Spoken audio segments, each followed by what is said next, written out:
ZipRecruiter.com/free. With ZipRecruiter, one click sends your job to hundreds of top job sites. But more than that, ZipRecruiter's advanced technology identifies the candidates with the skills you need, sends you a list of great matches to review, then actively invites them to apply for your job. And the results speak for themselves. 4 out of 5 employers who post on ZipRecruiter get a quality candidate within the first day. That's right, the first day. Now you can focus on your business and let ZipRecruiter do the work finding the best people for you. See for yourself. Experience the ease, efficiency, and power of ZipRecruiter for free. Just go to ZipRecruiter.com/free. That's ZipRecruiter.com/free. ZipRecruiter.com/free. Hey, contact lens wearers, are you tired of wasting time and money every day putting contacts in, taking them out, cleaning, ordering new ones, glasses, prescription sunglasses? Dr. Lori Travers and Travers LASIK can change your life. About 5 minutes per eye. You could go back to work the very next day. 2 years, 0 interest financing is available, and $1,000 off is available. 919-510-6830. 919-510-6830. Make the call. You can go online, TraversLASIK.com. This hour of the Triangle Sports Leader is powered by Ritchie Law Firm Injury Lawyers. He scores! What a comeback! Visit GotBrian.com. That's GotBrian.com. WCMC HD1 Holly Springs. Take us with you on radio, web, app, Alexa, and YouTube. 99.9 The Fan, the Triangle Sports Leader. I'm WREL meteorologist Elizabeth Gardner. One more day of intense and dangerous heat. We have a heat advisory that's in effect, feeling like 105 to 110 this afternoon with a high of 97. We also have a level 1 risk for severe storms this afternoon and evening. Be on the lookout for those. 77 overnight tonight. Over the weekend, a better chance for rain, a 70 to 80% chance on Saturday and Sunday, and a little cooler tomorrow with a high of 91. Weather update brought to you by Newcomb & Company, where your comfort is their business. Visit newcombandcompany.com. 3 o'clock check of your money. Dow Jones is down 763 points this afternoon to 39,584.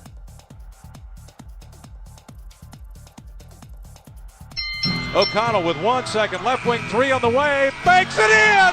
He got it! I don't believe it! Jeremy Baxell has Roberts on him into the paint, rises up, big time! Young throws, he's got Tommy, near side 2-1, touchdown Carolina. To Ryan, catch and shoot 3, right wing, he did it again! Ryan has 27! Anderson makes a save, and it's kept out by Martin! What a save! Martin just robbed Liquid! The Drive with Tim Donnelly on 99.9 The Fan. The Drive with Tim Donnelly, 99.9 The Fan. Tim Donnelly, joined by Dennis Cox, as always, producing the show. Happy Friday. Start that. Get that out of the way. We did it. 3 o'clock on a Friday. Even if you got a couple more hours of work, you've made it. We'll call it. We'll do it like the Hall of Fame game last night. Right? As soon as the second stringers, third stringers get a little bored, we'll just say Lightning came through, and we'll call it a day and move on. That's fine. Weather delay. Make Ryan Clark fill like 20 minutes of airtime and then call the game. The Drive with Tim Donnelly, 99.9 The Fan. Speaking of football season getting started, is this year different for NC State? And I'm saying different, not the football stuff. The NC State stuff. And you know what I'm saying, right? NC State stuff. NC State bleep. Is it gone? Can the last calendar year of NC State athletics change the mindset of NC State fans? Because there's an article on ESPN where if you're a superstitious person, they're taunting the football gods. So, I mean, do we have to run through what NC State stuff means? Probably not, right? Quick refresher. Yeah, I might as well throw a little refresher out there for the people. There is a prevailing thought in NC State fandom that there's some kind of curse or jinx that makes the trials that you face particularly sting. Like they're a little bit more like open wound, throw some salt in there. They are the things that you rarely see. They are missed kicks to force overtime. You lose in overtime. They are penalties that take you off of 1st and goal. There are just you feel like you should be better than you are. That's why they call it NC State. There you go. Well, this article on NC State is kind of about like, hey, can NC State get over the hump? Hey, they have a lot of new talent this year. They're looking good. There's some hype. And you can't, like, I don't even know if the article was designed for this, but you can't, reading the quotes, separate the fact that everybody involved knows what they deal with. Right? So you look at the last, 6 months and maybe a little bit longer in NC State timelines. You have an improbable run to the Final Four for the first time in 40 years for the men's basketball team. You have a Final Four run by the women's basketball team. You have an Omaha run by the baseball team. You had some things that went your way, like Michael O'Connell's shot went in, right? It didn't rattle in and out. It didn't go into force overtime only to lose in overtime, right? You beat Duke in the ACC tournament, and you beat Duke in the NCAA tournament. It wasn't beating Duke just to get beat by Duke later. Like, the things that felt like NC State stuff weren't happening. Are they past it?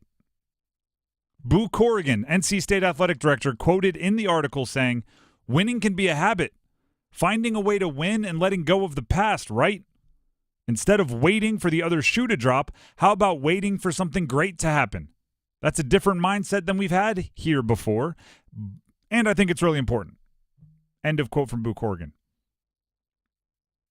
Now, there are sports psychologists that'll tell you, like, positive thinking helps, right?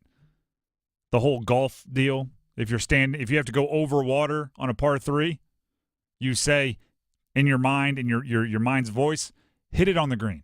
Hit it on the green. You don't say, don't hit it in the water, because those negative thoughts, like, they come true.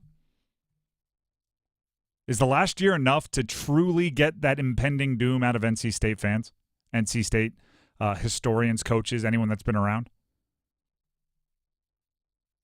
This is, I believe, a more extreme example, but I am a Mets fan.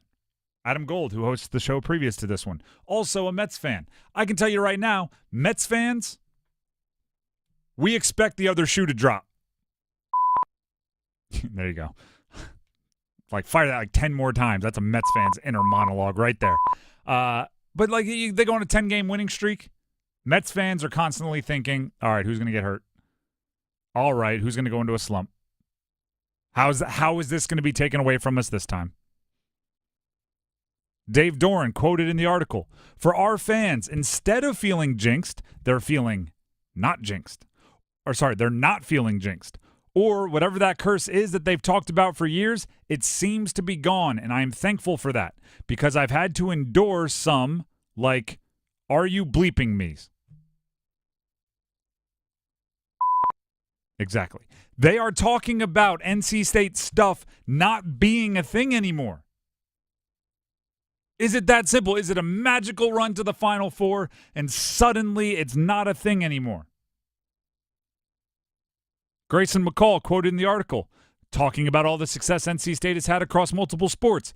"Football is next. It's the year of the Wolfpack." Davin Van joined in. "Oh, yeah, it is, for sure, 100%. I'm not superstitious. I say it all the time. If I were superstitious, sounds like a lot of taunting of the football gods.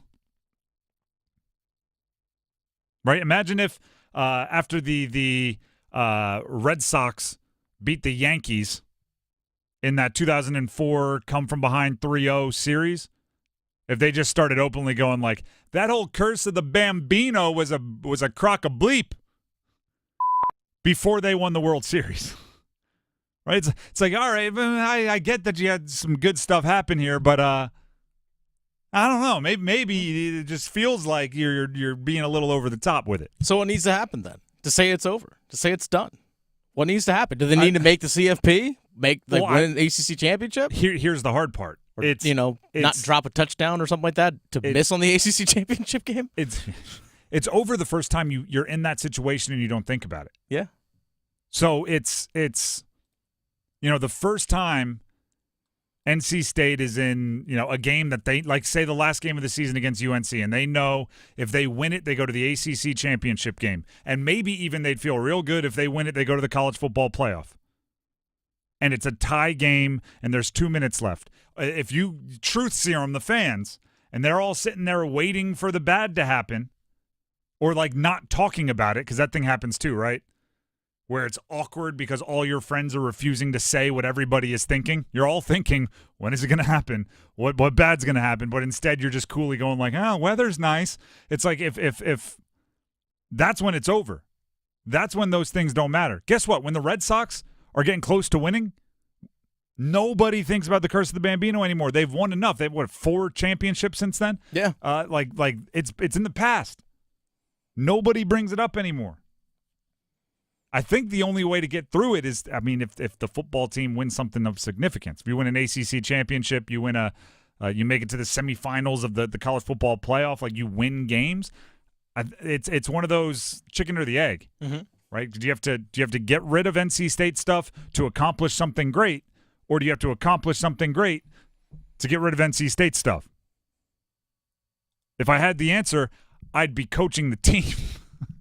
If I had the answer, I'd be DMing on social media. I doubt Dave Doran checks his DMs, but I'd be passing it along because, like I always say, it's better when teams are better in our area. By the way, in the article, they do point out that Dave Doran, early in his tenure, fielded calls gauging interest in open head coaching jobs before opting to return to NC State. He was quoted saying, "I didn't know if the AD wanted me here, and so when you don't feel like you're wanted, what are you going to do? You're going to look. And so, yeah, there was a time where I was looking until I felt like that wasn't the case." End of quote. That was the Debbie Out era. Thought that was interesting. Now he's all in. Now he's got to break the curse. He's not going anywhere. Now he's donated millions to help out programs in the area. It's he's committed to the community, but maybe that's how you do it. Maybe enough charity, and you can, and the football gods will look down upon you with favor. I don't know what it is, but if the curse is broken, this is gonna be a really fun year for NC State. Mm-hmm. If it is broken, if DJ Burns was the David that slayed that Goliath, this is gonna be a really fun football year. And if that's the case, like, retire his number across all sports. The Drive with Tim Donnelly, 99.9 The Fan. Yeah. Could be right back. It also, and I'm just going to open this up, could be the worst setup in history. Could be, I think it's over. I think we beat the curse, only to be, The Drive with Tim Donnelly, 99.9 The Fan. We're going to hit our 99 questions about the college football season when we come back on the Friday. We're going to have a little ACC conversation. Stick around. Evan, Canty, and Michelle are unsportsmanlike. Dak Prescott should be the one voice in that organization. He always says the right thing. He always presents a great front, and he always presents team first, winning, class. He's awesome. He should be the one voice. They will never do it. There shouldn't be the Jerry Jones weekly radio show. There shouldn't be the Jerry Jones press conferences, all the different things he says. But that man, Dak Prescott, should be the one voice in that organization. Mornings from 6 to 9 on 99.9 The Fan, the Triangle Sports Leader. Hey, Katie. Hi. Let's embark on a performance calibration initiative synthesizing qualitative and quantitative metrics for this past fiscal year. If Heineken Silver was corporate jargon, it would have all the info you need. None of the annoying gibberish. What I was trying to say is, you crushed it last year, Katie. Lady, you are getting a big, fat bonus. Heineken Silver, world-class light beer. Only 2.9 grams of carbs and 95 calories. All the taste, no bitter endings. Order now at Heineken.com/silver. Must be 21 and older to purchase. Enjoy Heineken responsibly. It's bow time. A leg and thigh dinner from Bojangles for just $5.99? Leg and thigh dinner from Bojangles for just $5.99? So crispy. So crispy. And juicy. And juicy. So much flavor. So much. Stop it. What are you doing? What, you expect me to get this delicious deal and not say anything? You're unbelievable. You're unbelievable. With a boldly seasoned leg and thigh, choice of fixin', a biscuit, and legendary iced tea, it's a deal so good it's worth repeating. So eat and repeat while it lasts. It's bow time. It's bow time. Dine in, drive through, or tap your favorite delivery app and have Bojangles come to you. Satisfy your craving for flavor right now with Bojangles 2-piece dinner. 2 pieces of Bojangles dark meat chicken, your choice of fixin', a biscuit, and iced tea for just $5.99. That's right, just $5.99 for limited time at participating Bojangles. What are you waiting for? When you're hungry, it's always Bo time. Nothing makes being outdoors better than having the right gear and the right crew. So here's an idea. Let Mountain Dew supply the gear and you bring the friends. Because when you buy specially marked multi-packs of Mountain Dew, you can collect points and earn epic limited edition outdoor gear. So buy Dew, collect points, get gear, and get outside with Mountain Dew outdoor gear. Open to legal U.S. residents 18+. Subject to program terms at dewoutdoors.com. Age 12/31/24. Void or prohibited. Want a great deal on Mountain Dew? Handy Hugo's offering 2 20-ounce Mountain Dews for just $4. Do the Dew at Handy Hugo's today. Navy Federal Credit Union is back with more eligibility. Now you can hear all your favorites like, my brother's a veteran, I get amazing rates. My mom served, I get 24/7 member support. Grandpa was a soldier and now I'm a member. And who could forget, thanks to my father who served in the military, I'm now eligible for incredible member benefits. Call 1-855-800-2102 or visit NavyFederal.org today. Navy Federal Credit Union. Our members are the mission. Navy Federal is insured by NCUA, Equal Housing Lender. Injured in a motorcycle accident? Call 1-800-LAW-TIGERS before you call your insurance company. The insurance company wants to pay you the least amount possible. Law Tigers are riders too, so we understand what your bike and gear are worth and what you're going through after an accident. Your case evaluation is always free, and we don't get paid until your case settles. Call 1-800-LAW-TIGERS, North Carolina's motorcycle lawyers. Law Tigers is a network of independent law firms who are members of the American Association of Motorcycle Injury Lawyers. Law Tigers is not a law firm. Westwood One Sports presents this special update on the 2024 Summer Games, sponsored by Progressive Insurance. For a job you'll love, visit progressive.com/careers. 3 more swimming finals at La Défense Arena, and Aussies win gold first 2. Cameron McAvoy follows world title in the men's 50-meter style with an Olympic title. The gold medalist from Tokyo, Florida's Caleb Dressel, finished 6th. In the women's 200-meter backstroke, Kayla McEwen also won gold for Australia, surging past American Smith in the last 50 meters. McEwen becomes the first Aussie to win 4 individual gold medals. And speaking of 4 gold, how about the new face of France? Léon Marchand continued his stellar games by coasting to gold in the 200-meter individual medley. He just missed out on a world record. Marchand becomes the 4th swimmer to win 4 individual gold medals in a single Olympics, joining Michael Phelps, Mark Spitz, and Kristen Otto. With this Summer Games update, I'm Ted Emmerich, Westwood One Sports. If you're looking to get a new car, you could really cut expenses by bundling your car and renter's insurance with Progressive. Sure, you love your old car, but you know it's not normal to give instructions on how to open the window. It should be self-explanatory, but it's not. And notice how when you're in other people's cars, you can feel cushion in the seats? That's pretty nice, right? No, it's just normal. So bundle your renter's and car insurance with Progressive and put the savings toward a new car. It's time. Progressive Casualty Insurance Company coverage provided and serviced by affiliates and third-party insurers. Not available in all states. Welcome to Staples, young man. I'm starting first grade. Aw. Well, you know, Staples has crayons, markers, glue. I need a laptop. Oh, sure. With Staples Hot Deals, you can save up to $500 on select PCs. The finances are Mom's department. Right. I'm looking for performance, like a Core i7 processor. Boy, first grade has really changed. Totally. Save big on tech for school with Staples Hot Deals with up to 5.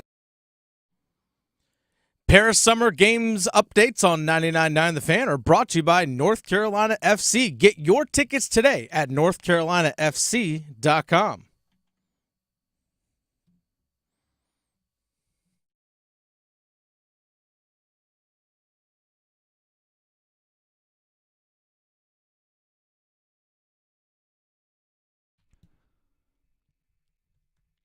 The Drive with Tim Donnelly, 99.9 The Fan. It is time for the next question in our series of 99 questions about the college football season. We are now we're significantly less than a month until college football. It's like 26 days or something. No, not even. 3 weeks from tomorrow. 3 weeks from tomorrow. That's week 0. 2 days. That's when we have Florida State, Georgia Tech playing over in Ireland.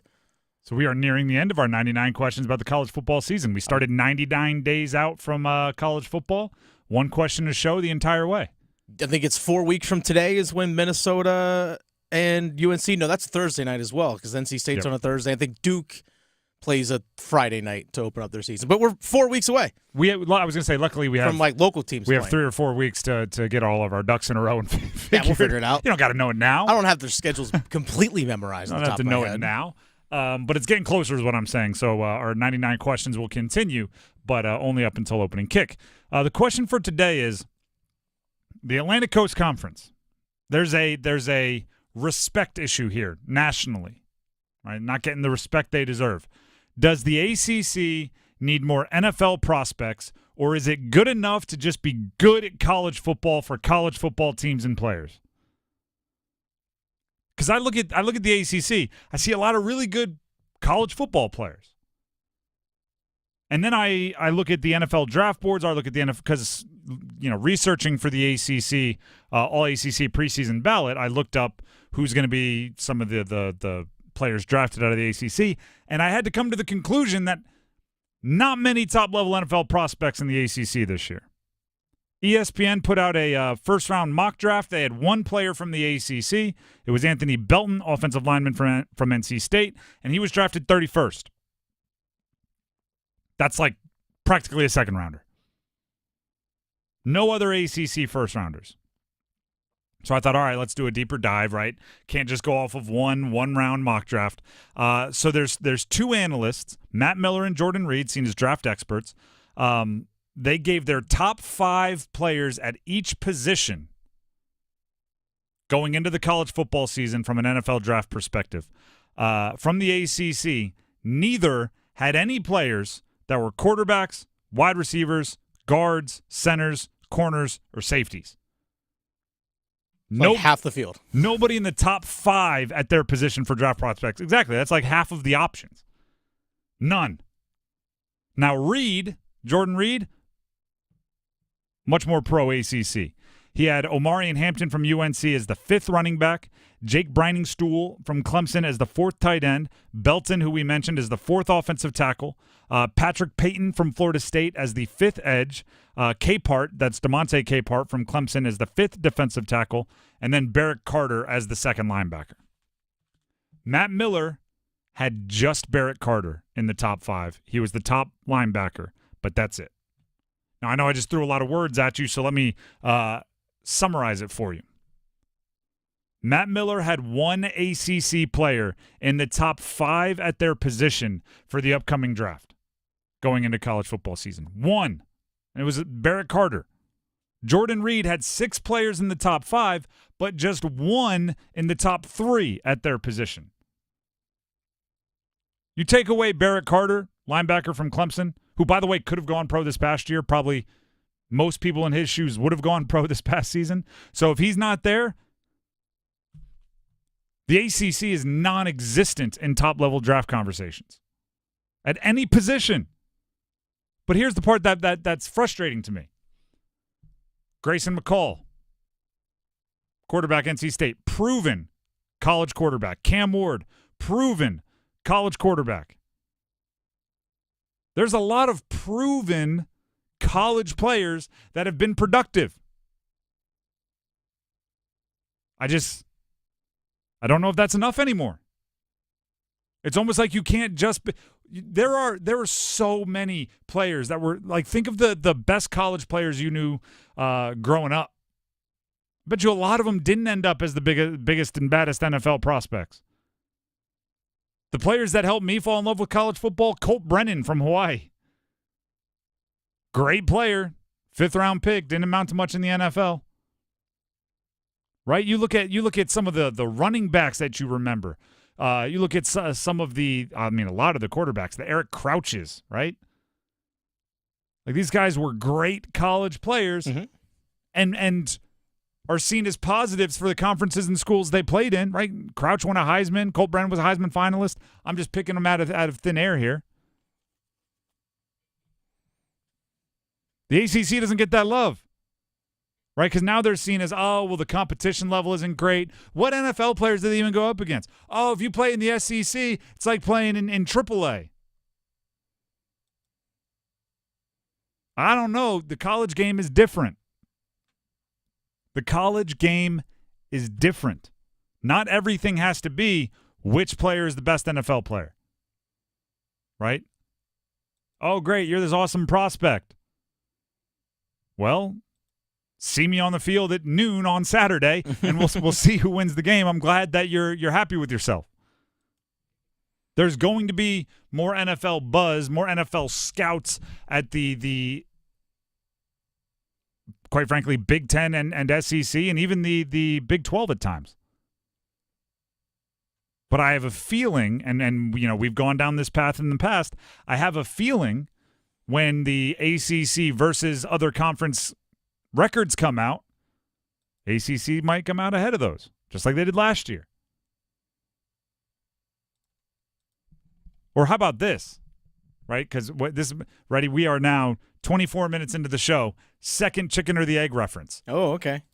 Maybe the players in the ACC are better NFL draft prospects than the experts are telling us, but because the ACC's reputation is down, they aren't given the credit, right?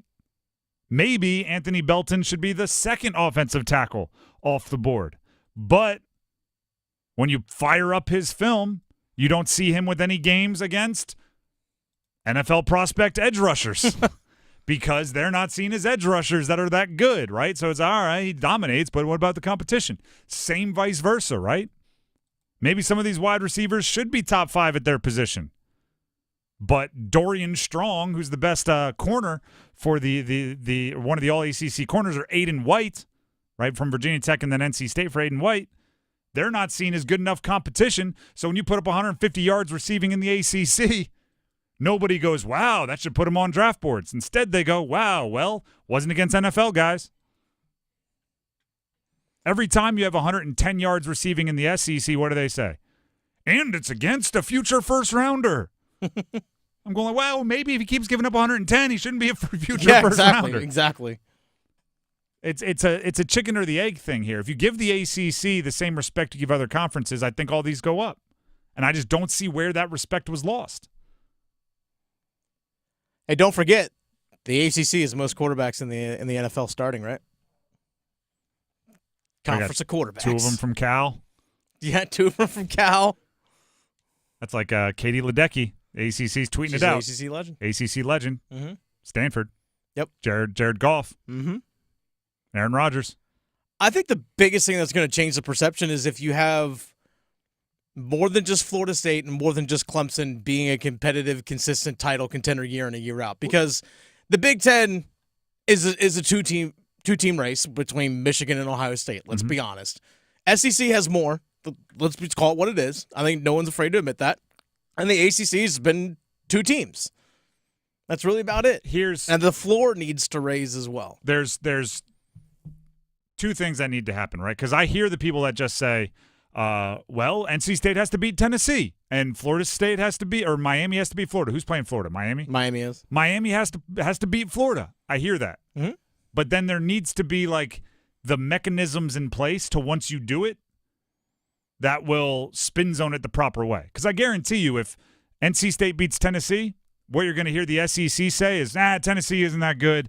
They're going to downplay it because they're going to say NC State's not great. We need to be ready, like already sitting there to spin it into, no, this is a massive victory, right? When Miami beats Florida, right? We don't need people sitting there going like, well, Florida's quarterback is new and they still have Mertz maybe, like whoever it is. It's like their defense lost everything. No. As much as Dennis doesn't want to build into the Miami hype, if they beat Florida, the ACC has to make sure everybody knows that's a big win against a good SEC team. Because then every game against Miami gets a little bit more respect for everyone else in the ACC. The Drive with Tim Donnelly, 99.9 The Fan. It all comes down to put some respect on the Atlantic Coast Conference. That's what it all comes back to. The Drive with Tim Donnelly, 99.9 The Fan. We'll have a Summer Games update coming up next with a bunch of really, really cool stuff going on in the Olympics. But also I have something really, really cool going on that's going on essentially for another half hour for you.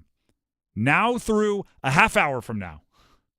Text in PORK, P-O-R-K, to 919-860-5326 for your last chance to enter for a chance to win your weight in meat.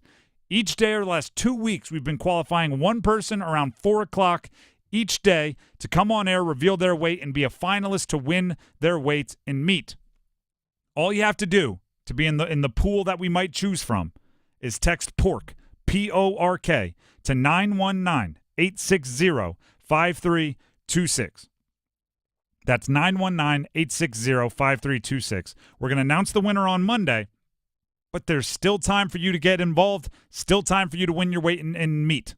Just text PORK to 919-860-5326 right now. In addition to this contest, whoever the winner is, whatever their weight is, the North Carolina Pork Council will match the prize amount to donate to a local food bank. All of it presented by the North Carolina Pork Council and the dedicated team of farmers that put bacon and barbecue on your plate. Learn more at ncpork.org. Start talking about bacon and barbecue and stuff, and go on. All of a sudden, I can't speak, and it's all flubbed together. The dedicated team of farmers that put bacon and barbecue on your plate. Learn more at ncpork.org. Now we will have that Summer Games update when we come back. Stick around. It's the summer of soccer. Swiderski for Capetti. It's stolen away by Hack. Hit the line by Gaines. A shot. He scores! All the saves. Polina with brilliant, quick footwork across his 6-yard box to be able to recover and grab the strike from Kubo. All the goals. He just sends it back into the area for Swiderski. One touch. He scores! The Triangle's home for Charlotte FC action. 99.9 The Fan. The Triangle Sports Leader. An orthopedic surgeon makes understanding pain painless. It's the biggest frustration that patients have. This is Dr. Pamela Mehta talking about aches with unexpected origins. I see patients with pain in their knees, their hips, their back. Oftentimes, the pain is actually coming from their feet. Bet they aren't expecting to hear that. Those patients are super surprised. They can't believe that the pain in their knee isn't coming from actually inside the knee. But if you think about it, the feet are the base to your whole body. That's why she suggests personally fit arch supports. Emphasis on the personal fit. If you get something basing it just on your shoe size, it isn't going to fit you properly. And if it doesn't fit well, it probably won't work well. Go get arch supports fitted to you. It's as easy as going into a Good Feet store. The Good Feet store is in Raleigh, Chapel Hill, Fayetteville, and other locations across North Carolina. Visit goodfeet.com to book your appointment today or just stop by. Capital Broadcasting Company and NC Beautiful award thousands of azaleas to nonprofit organizations throughout the state.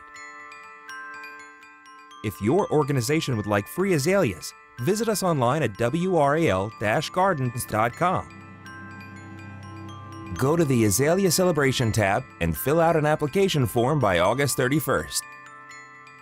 Let's keep our state looking clean and beautiful.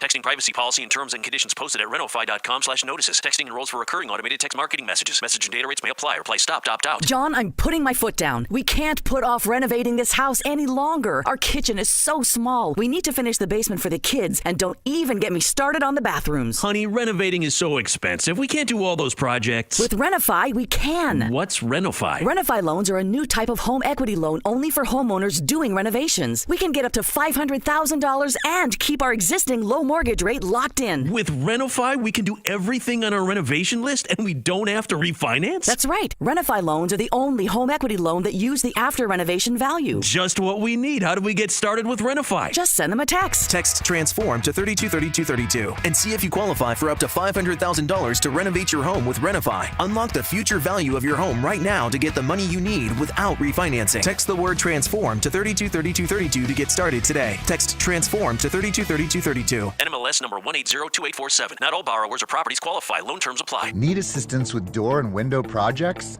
The Home Depot can help. From inspiration and materials to ordering and installation, our free millwork virtual apron service can get you moving and doing. Plus, we speak Spanish too. Our associates can help you tackle complex jobs without you leaving the job site, saving you time and money. call us at 1-833-HD-APRON or visit homedepot.com/MVA. The Home Depot, how doers get more done. Batter up! Theater Raleigh presents Bull Durham, a new musical playing Duke University's Reynolds Industries Theater in Durham, September 10th through the 22nd. Based on the classic movie, the film's original screenwriter Ron Shelton has adapted the story for the musical, so you can follow Crash Davis's Durham Bulls story and his romantic love triangle in a new genre. The perfect blend of comedy, drama, and steamy romance. Get your tickets for Bull Durham, a new musical, today. Details and ticket info at theaterraleigh.com.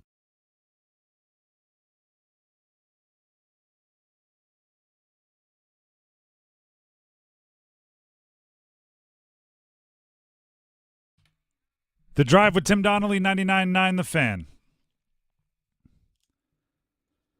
Listen to 99.9 The Fan for coverage of the summer games from France. Here's the current medal count presented by North Carolina FC. We're falling back again.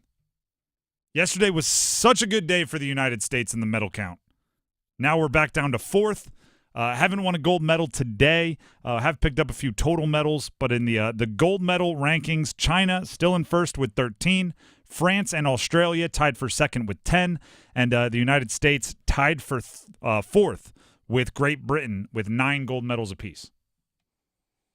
We do have still time. We do have 42 total medals, which is 9 more than anybody else. France in second with 33. But let's get some gold, huh? Let's get some gold. Well, USA basketball's back in action tomorrow in the quarterfinals. I mean, that's a lock. Do you know what's crazy? Do you know what's crazy? Is basketball has like 12 guys working really hard for seemingly like 3 weeks. That's gonna be one medal. Yep. Then there's like swimming, where one guy from France hops in the pool every 20 minutes and grabs another medal. It's just the one dude's won 4. It's pretty. Leon Marchand. It's pretty. I don't know. It just doesn't. Or like golf. Golf has like 200 people on the course for 4 days. They're going to give away 1 silver or one gold, 1 silver, 1 bronze. Mm-hmm. Meanwhile, like track and field, it feels like they're just like, hey, this one gets a medal. Oh, you ran slightly further than the last guy. You get a medal. This one, you ran in a little different way than the last guy. You get a medal. It's. I don't know if there's anything you can do to fix it, but it seems a little crazy. Sorry, we got track and field coming up. We do have track and field. Track and field's actually starting. By the way, Summer Games updates on 99.9 The Fan are brought to you by North Carolina FC. Get your tickets today at northcarolinafc.com. You bring up track. Mm-hmm. Track is going to be electric. The 10,000 meters going on right now. 10,000, that's pretty disheartening. I was just telling Dennis off air. I glanced up, and it's 10,000 meters, right? And they look tired. It's really long. Which makes sense. And then in the corner it said 21 laps to go. Oh, goodness, I'd be miserable. I'd see that and just go. 21. They were already exhausted, and it looked like it said 21 laps to go. And then we've gone through a commercial break. We've had a little fun, had a little conversation. 14 laps to go. Gosh. But here's why track's going to be electric. I was reading up on the sprinters, right, trying to pay attention to our American athletes. And there was an article on Melissa Jefferson and Twanisha Terry, who are in the 100-meter dash for the women's side, along with Richardson. They're Olympic newbies. They're making their Olympic debut. They go out there at 10 a.m. local time for their first heat, right? And the 100-meter has a whole bunch of entries, right? Like a lot of countries can put together a couple sprinters that can qualify, make the Olympic standard, and be in. So the first heats before they get to the semifinals, there are a ton of runners. So it's a bit of like a county fair, right? Just on the and the next heat number 12 to the line. Like they run them. So 10 a.m. local time. Not exactly like, the winners win their heats by 4 or 5 meters, and the favorites, and they kind of coast in. So it's not the most exciting thing in the world. There were 80,000 people already in the stands to watch the first heats at 10 a.m. local time. That's Jefferson and Terry said they were surprised not only by 80,000, but by the passion of the fans. So it's not like that 80,000 people got there and they were just sitting, eating their the breakfast bar sitting in the stands. Like, they were getting after it for these first heats in the women's 100-meter dash in Paris. That to me means this is going to be a bananas track and field run at the Olympics. Because if you're already that excited, like, just imagine what's going to happen when Noah Lyles is going for the 100-meter dash or a 200-meter record, or you get a close 4x400-meter finish under the lights. Which, by the way, the United States already set a 4x400-meter world record. Let's go. U.S. team set a world record in the mixed 4x400 in just a relay heat. This was just trying to get through. Warming up here. 2 men, 2 women combine on a 4x400 meter relay. The Americans ran 3:07.41, which is more than a second less than the previous record. That sounds fast. I have to imagine, and by the way, they won by, I think it was 40 or 50 meters. Yeah, they did. I have to imagine they can go lower, right? Like the final, if they're going to push all the way through, because if you're ahead by that much, especially the anchor, you got to kind of be chilling, right? Like, I'm not saying all the way foot off the gas, but you're just trying to qualify, and you know you're going to win the heat. So, I don't know. Setting a world record seems pretty ridiculous. By the way, there is a North Carolinian who won a medal. Give us the deets. So I've never said give us the deets before in my life. Can you tell us more, Dennis, please? The first time you've ever done it. I'm going to clip it just so you have it for your permanent give us record. The deets. What is that?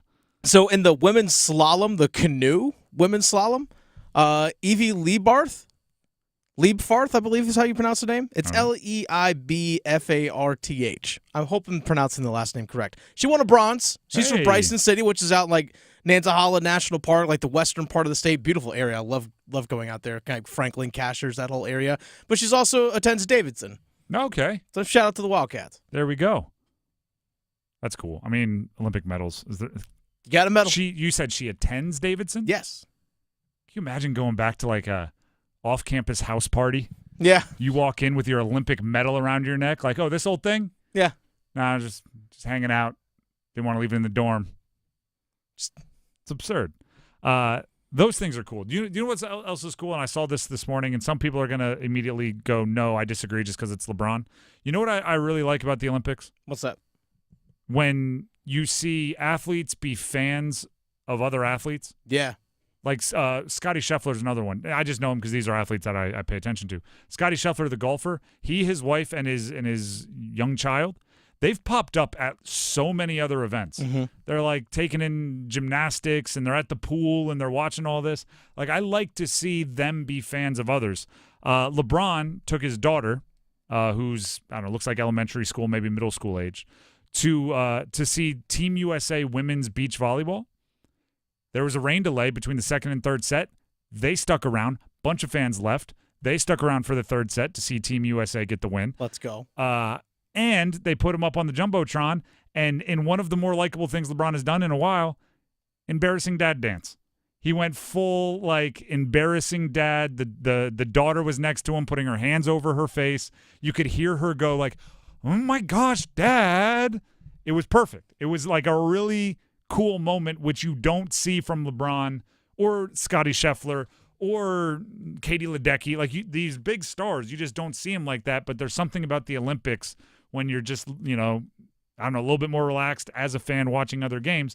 That's pretty. Like, I want to see what does Simone Biles' next week look like after she's done with gymnastics, right after her, if she's in the individual event apparatuses, if she probably picks up a few more medals there.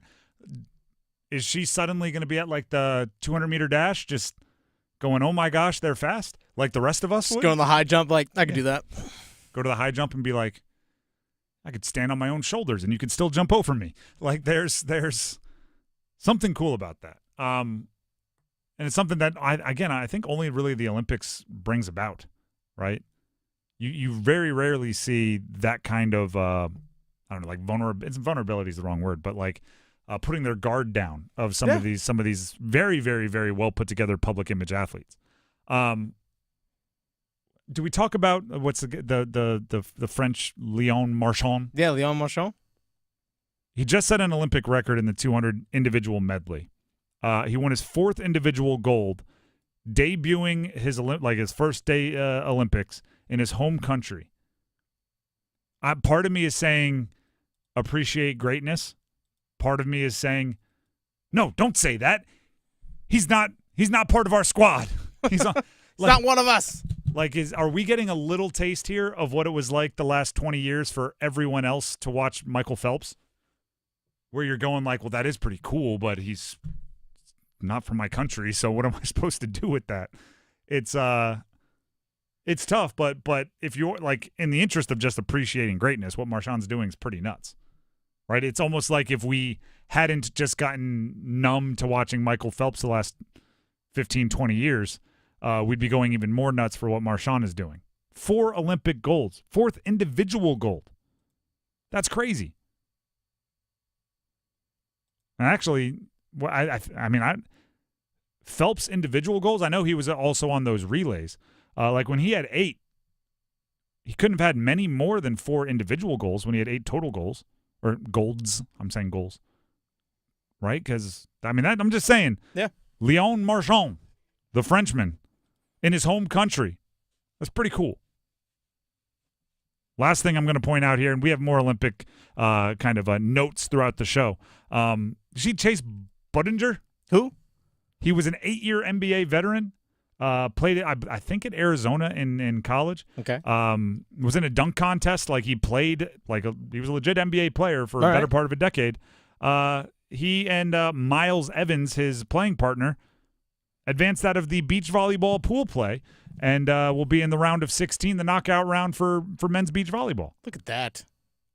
That is the ultimate, remember a couple months ago, Austin Rivers, former Duke player, made the statement that he thinks there's a bunch of NBA players that could play in the NFL if they took the time. I do think sometimes you watch some of these basketball players jump and put their arm above the rim, and I'm like, I bet it's got to be good for volleyball. This guy, Chase Budinger, was like, I should try it. And it worked. He's an Olympian. Tall, long, and athletic. They're in the round of 16. He and his partner are one of the 16 best beach volleyball pairings right now. I think you can say that about the Olympics. That's pretty crazy. So I think we know what LeBron should do in retirement. Go pick up a volleyball. Can we put together Embiid? He didn't play in the last USA men's basketball game. Could we just go throw him onto some beach volleyball? He wouldn't even have to jump. Just hands up. You're 7 feet tall. 7+. Olympics are awesome. I love them. The Drive with Tim Donnelly, 99.9 The Fan. And we'll just give one more shout-out. Go Fisher, whoever that is. Team USA runner in the men's 10,000-meter final going on right now. He's in 4th. But they're in the cluster. They're in the peloton. Massive cluster of people. He's in the peloton. Go Fisher. Kick it home.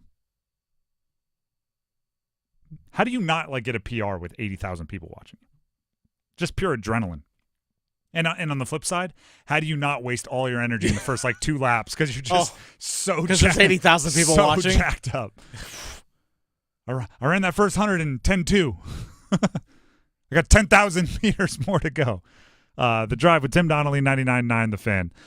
Did you watch last night the Hall of Fame game? I did watch some of that last night. I am one of the first losers. half. I watched the whole thing. Yeah. Watched every snap. And I even stuck around a little bit after the rain delay to see if they were going to keep playing.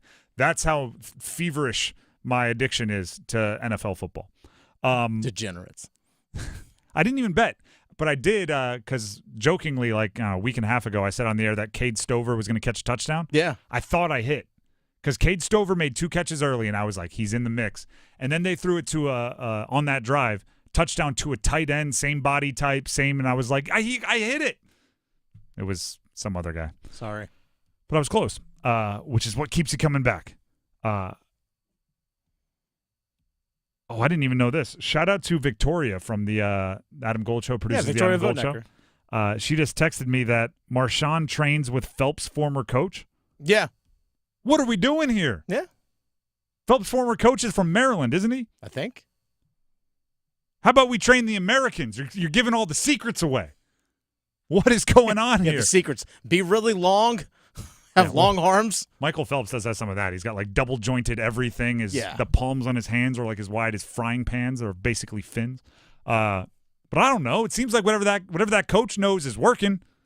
Maybe send that back our way. Thank you, Victoria, for listening and for sending in the text. The Drive with Tim Donnelly, 99.9 The Fan. Let's jump back to the Hall of Fame game. I'm not going to sit here and bore you with more conversations about the details and players of the Hall of Fame game. Not going to say, hey, Brett Rippon looked really good, and maybe he's going to challenge Tyson Bagent for the second quarterback spot on the Bears behind Caleb Williams. I'm not going to do that because I know that nobody else cares about that stuff as much as I do. Colin Johnson had a really good day. 6'6" wide receiver, spent some time in Jacksonville, played at Texas. Good for him. We don't have to do that. But there is something of that I think we can take away from it, which is we saw the new kickoff rule for the first time. I thought it was awesome. It worked. There were more returns. Super cool. It worked. There were more returns. And if you're unaware, basically kickoffs had become non-existent in the NFL. It was just an overwhelming majority of the time. It was a touchback. Only 22% of kickoffs were actually returned last season, the lowest ever in NFL history. So what it became essentially was a long commercial. You watched a guy kick it a long way, and it landed on the ground in the end zone, and then a long commercial. So they want that little piece in the middle to, instead of being you watch a guy kick it, to actually get something exciting, right? Kickoffs, when they're returned, exciting. So they changed it up. I'm not going to describe it because it's hard, but everybody's going to be in a line now, the two teams. The thing I'm going to take away from it after watching it last night, I don't think kick returners are going to be the stereotypical kick returners that we're used to seeing. We're used to seeing track stars, right? Fast, they field the ball and they fly. Shifty. And they're trying to one cut and it's kind of terrifying, right? It's like running through traffic at full speed, but you do that because there's little creases in the old kickoffs, right? You had to find the guy that lost his lane responsibility, that wasn't where you're supposed to be, and if you cut right off that, you can make something happen. Playing Frogger on a football field. Yeah, think of Don't get hit. Like watch all the Devin Hester highlights this weekend because he's going into the Hall of Fame, and once he catches it, it's very rarely like go. It's like, let me see, back this way, up, back, and then I'm gone. I don't think that's how it's going to be with this new kick return. I think you're going to want stronger, more running back style players returning the kickoff. To translate this to the Panthers, I think Xavier Legette might be the dude. I know he's not a running back, but built more like a running back, stronger, run through arm tackles. He was working with the first unit on Tuesday when I was there at training camp. He and Amir Smith-Marset were paired together as that first group. And that's kind of what sparked my thought here, because what ends up happening with this new rule, at least what ended up happening last night, is you get a line horizontally stretched across the field from sideline to sideline of like 20 people, right? You have essentially the entire coverage unit and the entire blocking unit stretched horizontally. But because they're already starting that way, they're very well spaced out, right? Essentially, what you used to have what they called lane responsibility. Yep. Players would have to run down the field and try to stay evenly spaced across the field so there was nowhere for the returner to go. It's guaranteed now because they start there down the field. So it's less about finding that little crease, which is always what was talked about, right? Found a crease. It's always the announcer when he's got a crease, and then he's off to the races.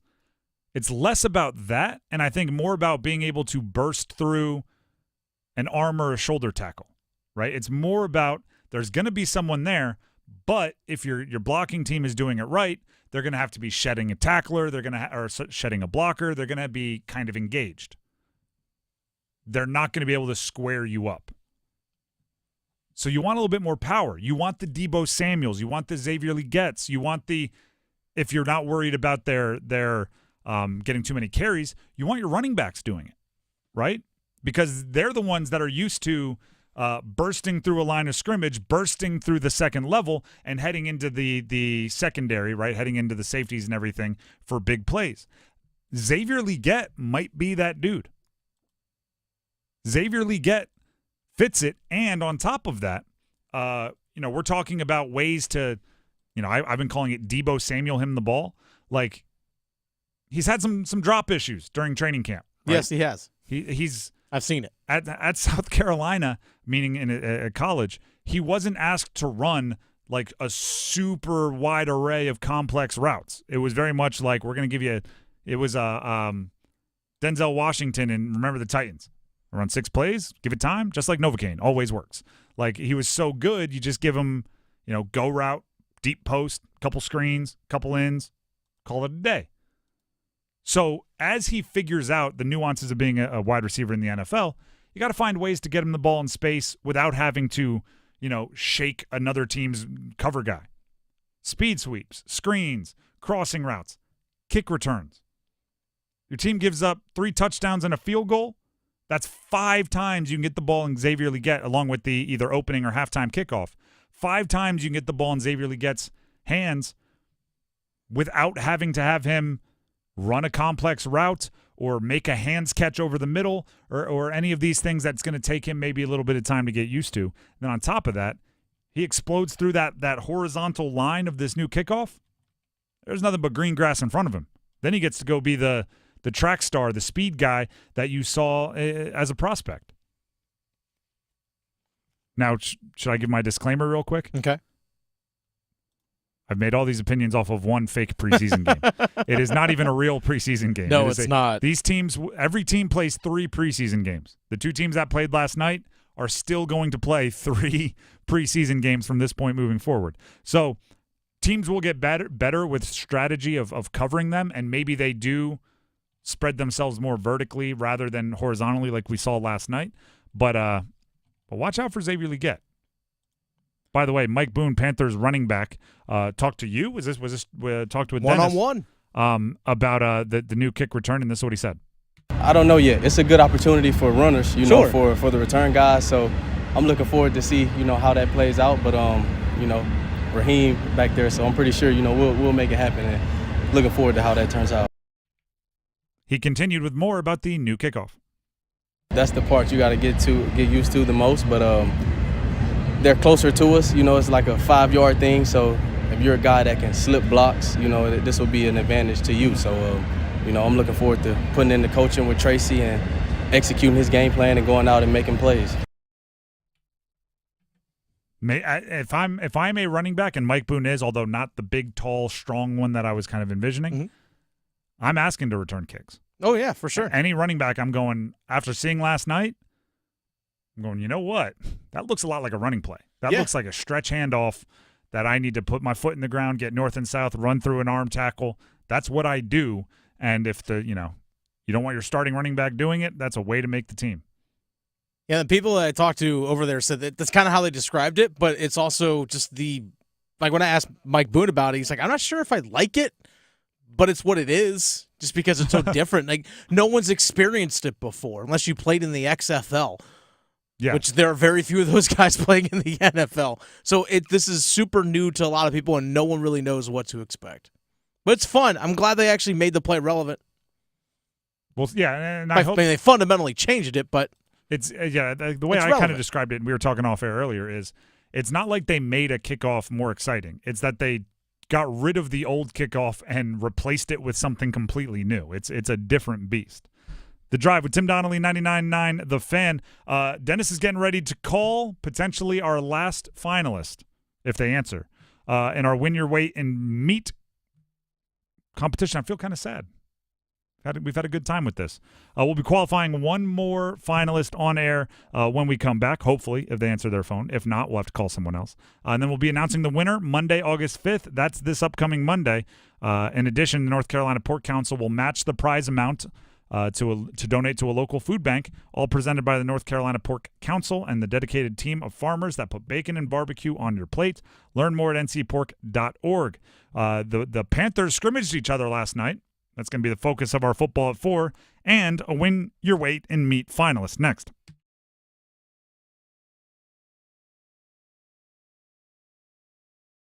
The world's best athletes are in Paris going for the gold, and 99.9 The Fan will help you follow them for all 16 days of the Summer Games through August 11th. Listen for all the action from across the Atlantic. Check in often for event reports from Paris and the updated medal count as Team USA takes on the world. Updates from the Summer Games on 99.9 The Fan are presented by North Carolina FC. Get your tickets today at NorthCarolinaFC.com. Hey, John, why so glum? I just got let go. The company's downsizing. This is the third time in the last 2 years. I'm done with this. Have you thought about My Computer Career? I've heard they can train you for a career in IT in just a few months, including cybersecurity and the basics of AI. And you don't need prior training or experience. Now that's a recession-resistant career. Wow, thanks. I'll check them out. Go to mycomputercareer.edu and take the free career evaluation. mycomputercareer.edu. Financial aid is available for qualified students, including the GI Bill. Here's Megan with Parkway Sleep Centers. Are sleepless nights affecting your life? Parkway Sleep Health Centers can help. We've treated sleep disorders in the Triangle and beyond for over 20 years. We offer sleep studies, office visits, CPAP machines, supplies, and more. And our streamlined process allows us to see you sooner and usually saves hundreds of dollars. End sleep problems. Live your best life. Experience the Parkway Sleep difference. Visit parkwaysleep.com and start your journey to better sleep today. Parkway Sleep Health Centers. Sound sleep. Sound health. Dauntless Transmissions has been the trusted transmission shop in Raleigh for more than 27 years. The experts at Dauntless Transmission are dauntless when it comes to caring for your vehicle. Whether that means a total transmission rebuild, complex engine or brake service, or just a routine tune-up, your vehicle will be dauntless when they're done with it. Visit DauntlessTransmissions.com. Dauntless Transmissions, your local source for exceptional service. Dauntless is currently looking for skilled auto technicians to join the Dauntless team. Visit DauntlessTransmissions.com/careers to apply. Point! Hey, you okay? You don't normally miss those shots. I just haven't been as regular lately, and it's making me feel sluggish. You should try Metamucil. It's been a game changer for me. Metamucil's plant-based psyllium fiber helps trap and remove the waste that weighs you down. Ace! You're moving better than you were last week. Definitely. Metamucil keeps you moving. These statements have not been evaluated by the Food and Drug Administration. This product is not intended to diagnose, treat, cure, or prevent any disease. Learn more at Metamucil.com. They say consistency is the key to success.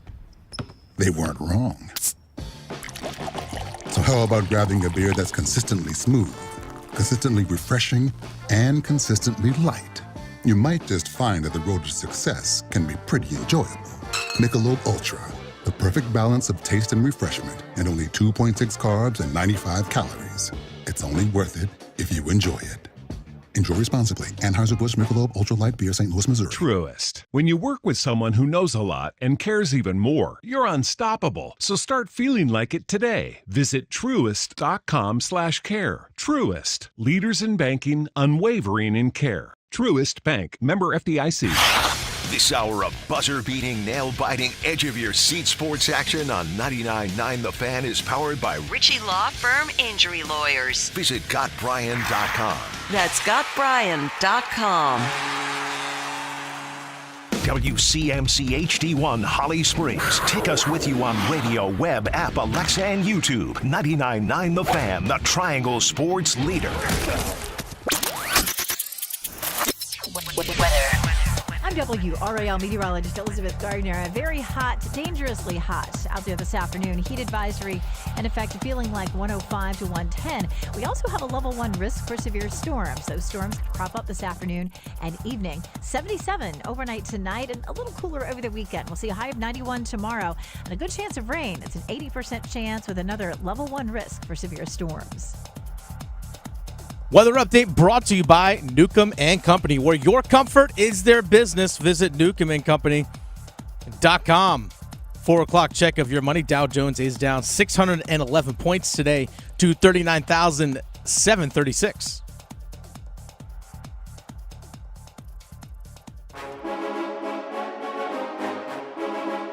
Let's move the chains. Time for football at 4. The Drive with Tim Donnelly, 99.9 The Fan. Do we have our finalists ready? No. No. Still waiting for someone to call me back. All right. They got about Clock 2 has minutes. started. When you're waiting meat, if you have a missed call, might be from us if you texted in pork. But hey, you know what? If you haven't texted in pork yet, do it now, because here in about 90 seconds, if this individual does not call me back, I'm going on to someone else. Talk about urgency. Let's go. You might have 90 seconds to text in pork to 919-860-5326. Get on it, folks. Make it happen. In the meantime, football at 4.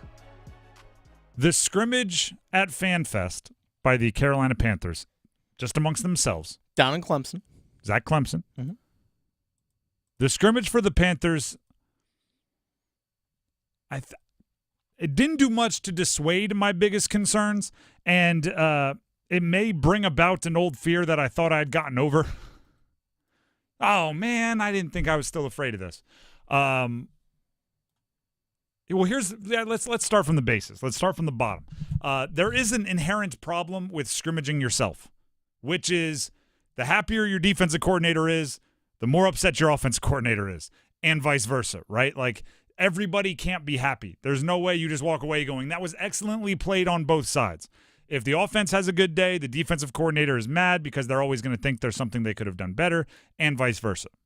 So, part of what I'm going to be upset about, it was guaranteed to happen, right?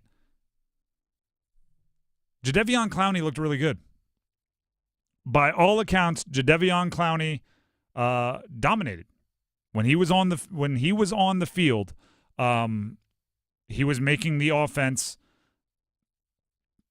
quite frankly, not very good. I mean, if we're just going to put it as blatantly as possible, Made life hell for the offense. Dave Canales, after the game or after the scrimmage, was asked about Jadeveon Clowney's disruptiveness. I mean, who's not excited to see Jadeveon Clowney? Disruptive was the word that I used early on when we got him, and he was ruining things for us a lot today. I love seeing the ones versus ones in this type of a setting to see really what we have, and I was pleased with the defensive performance, especially early on.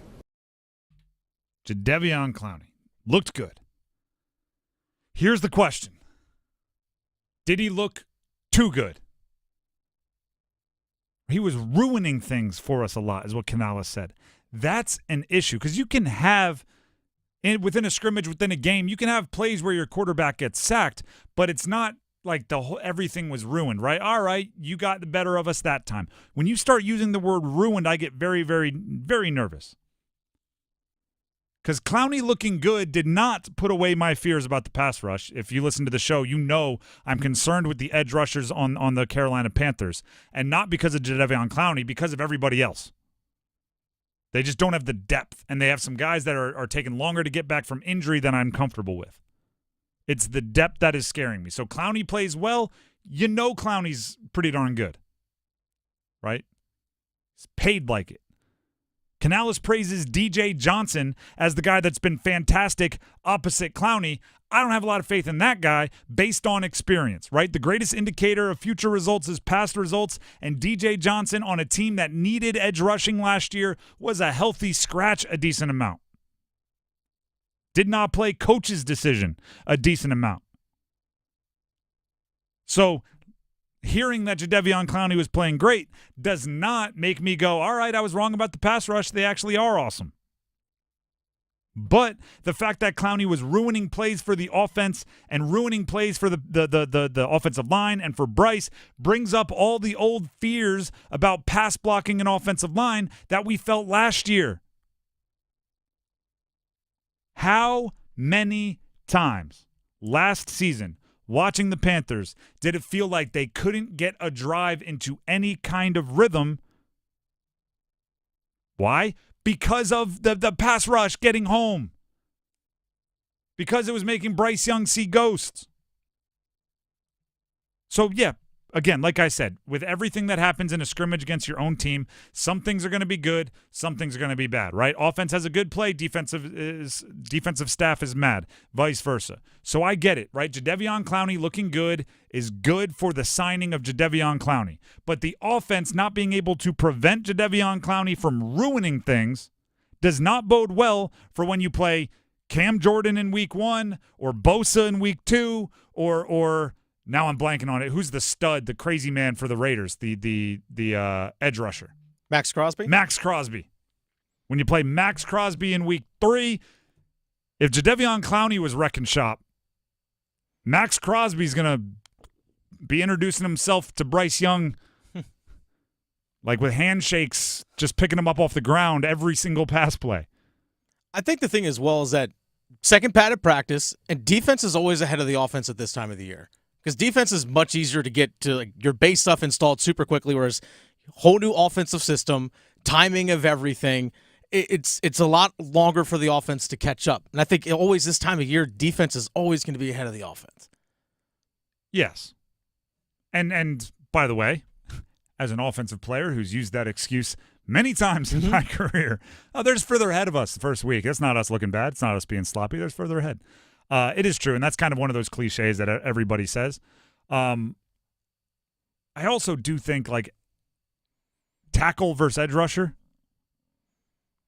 both of them are, like, you know your job. You stop him, you get to the quarterback. Like, there is a bit of mano-y-mano out there with edge rusher and offensive tackle, right? Now, if you told, like, and again, they didn't allow the actual plays to be broadcast, so we're dealing with, like, clips and stuff. We didn't go down to Clemson. If you told me that he's running, like, big twists and everything, and it's a possibility. Yeah, except it's early in camp to have all that kind of installed with the defensive line as well. Like, if you told me that Evero was over there cooking it up, if he's scheming it up, I'd feel better. He may have been. The way it's been presented, because I'll use this one also, because I'm watching the I keep calling it post-game, post-scrimmage presser with Canales, and the offense ended on a very good drive, right? They struggled early. Last drive, touchdown drive, Bryce's last drive, touchdown drive. And a reporter, wisely, asked Dave Canales, hey, what was different on that last drive? Like, what clicked? What was different that made the offense be more successful? You know what the very first thing Dave Canales said was? Well, Jadeveon Clowney wasn't on the field. Well, that helps. Which is funny, and he kind of said it with a smirk, like, Jadeveon's pretty good. I hate that answer so much, because that's saying it's not the scheme. That's saying it's not the tract that they were blitzing or whatever. That's saying it's just that we can't do anything with that guy. That's terrifying for the offense. Am I overreacting to a scrimmage? Sure. And I'm sure a whole bunch of you are going to say that in our YouTube comments and in everywhere you can comment on this stuff. Sure, I'm overreacting to a scrimmage. Or you could say that I've now watched this Panthers team for the last calendar year. And just about every time the offense has taken a field, from last night to the games last year to the preseason, the offensive line has been an issue.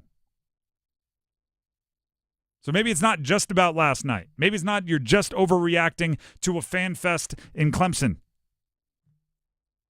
Maybe it's the buildup of last year's game against the Texans, last year's game against the Saints, last year's game against all of them.